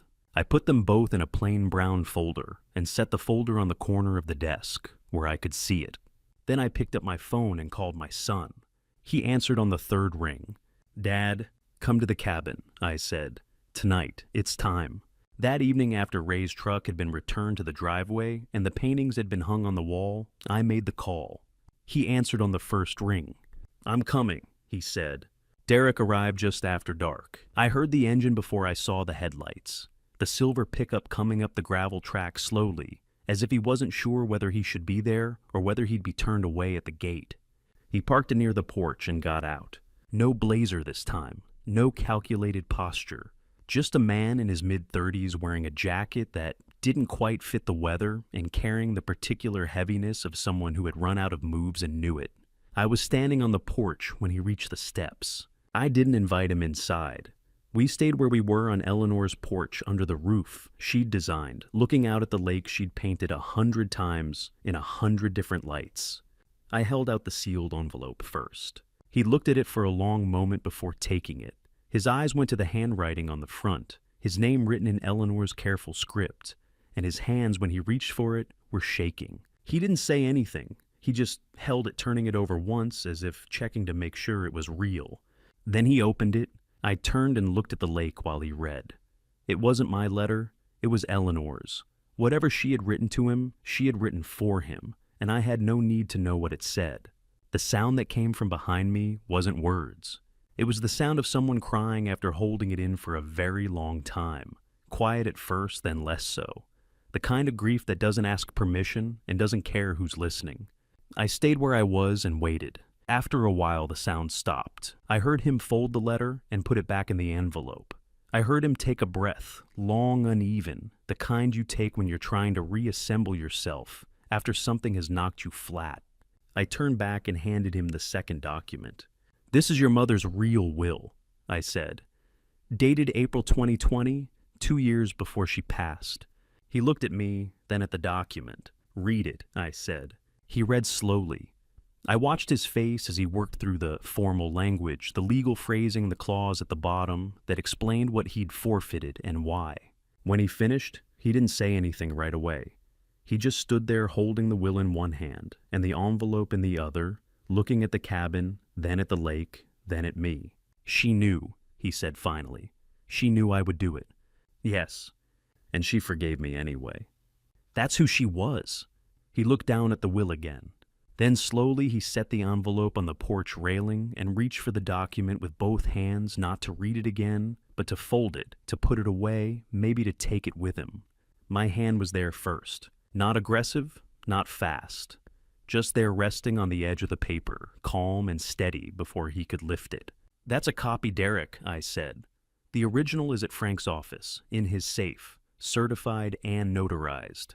He stopped. A long pause. He looked at my hand on the paper.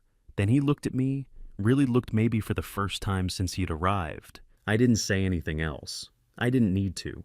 He understood. Slowly he took his hand away and let the document rest on the railing where I'd placed it. "I'm sorry, Dad," he said. "I know."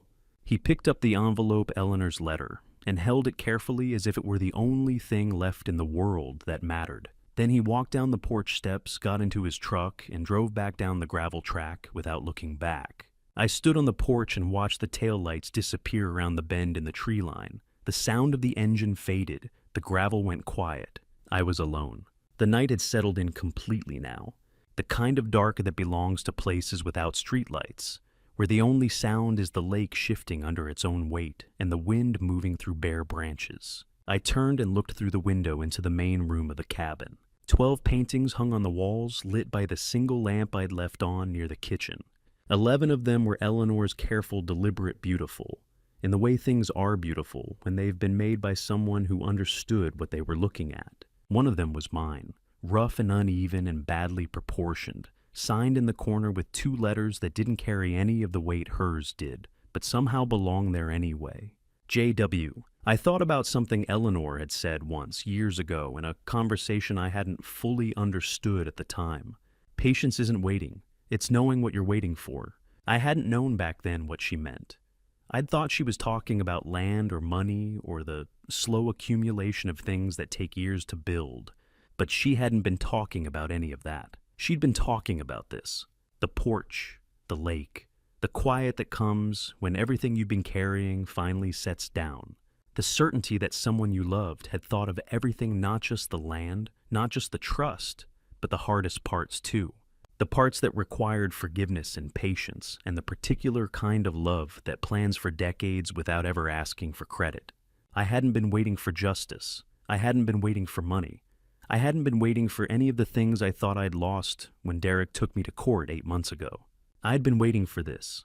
The water lapped against the dock Eleanor had built with her own hands 30 years ago, back when the cabin was new to us and the lake was just a place we came on weekends before it became the place that held everything. I wasn't waiting anymore. I was exactly where I was supposed to be. Looking back now, I realize family betrayal doesn't always come with warning signs. It comes dressed in familiar voices and questions asked gently over dinner tables, in the assumption that blood means loyalty. My son taught me that trust, when misplaced, costs more than money. It costs the years you can't get back. If you're facing a family story like mine, don't do what I did. Don't assume love is enough to protect what you've built. Don't wait until the courtroom to realize that some people see inheritance as a transaction, not a legacy.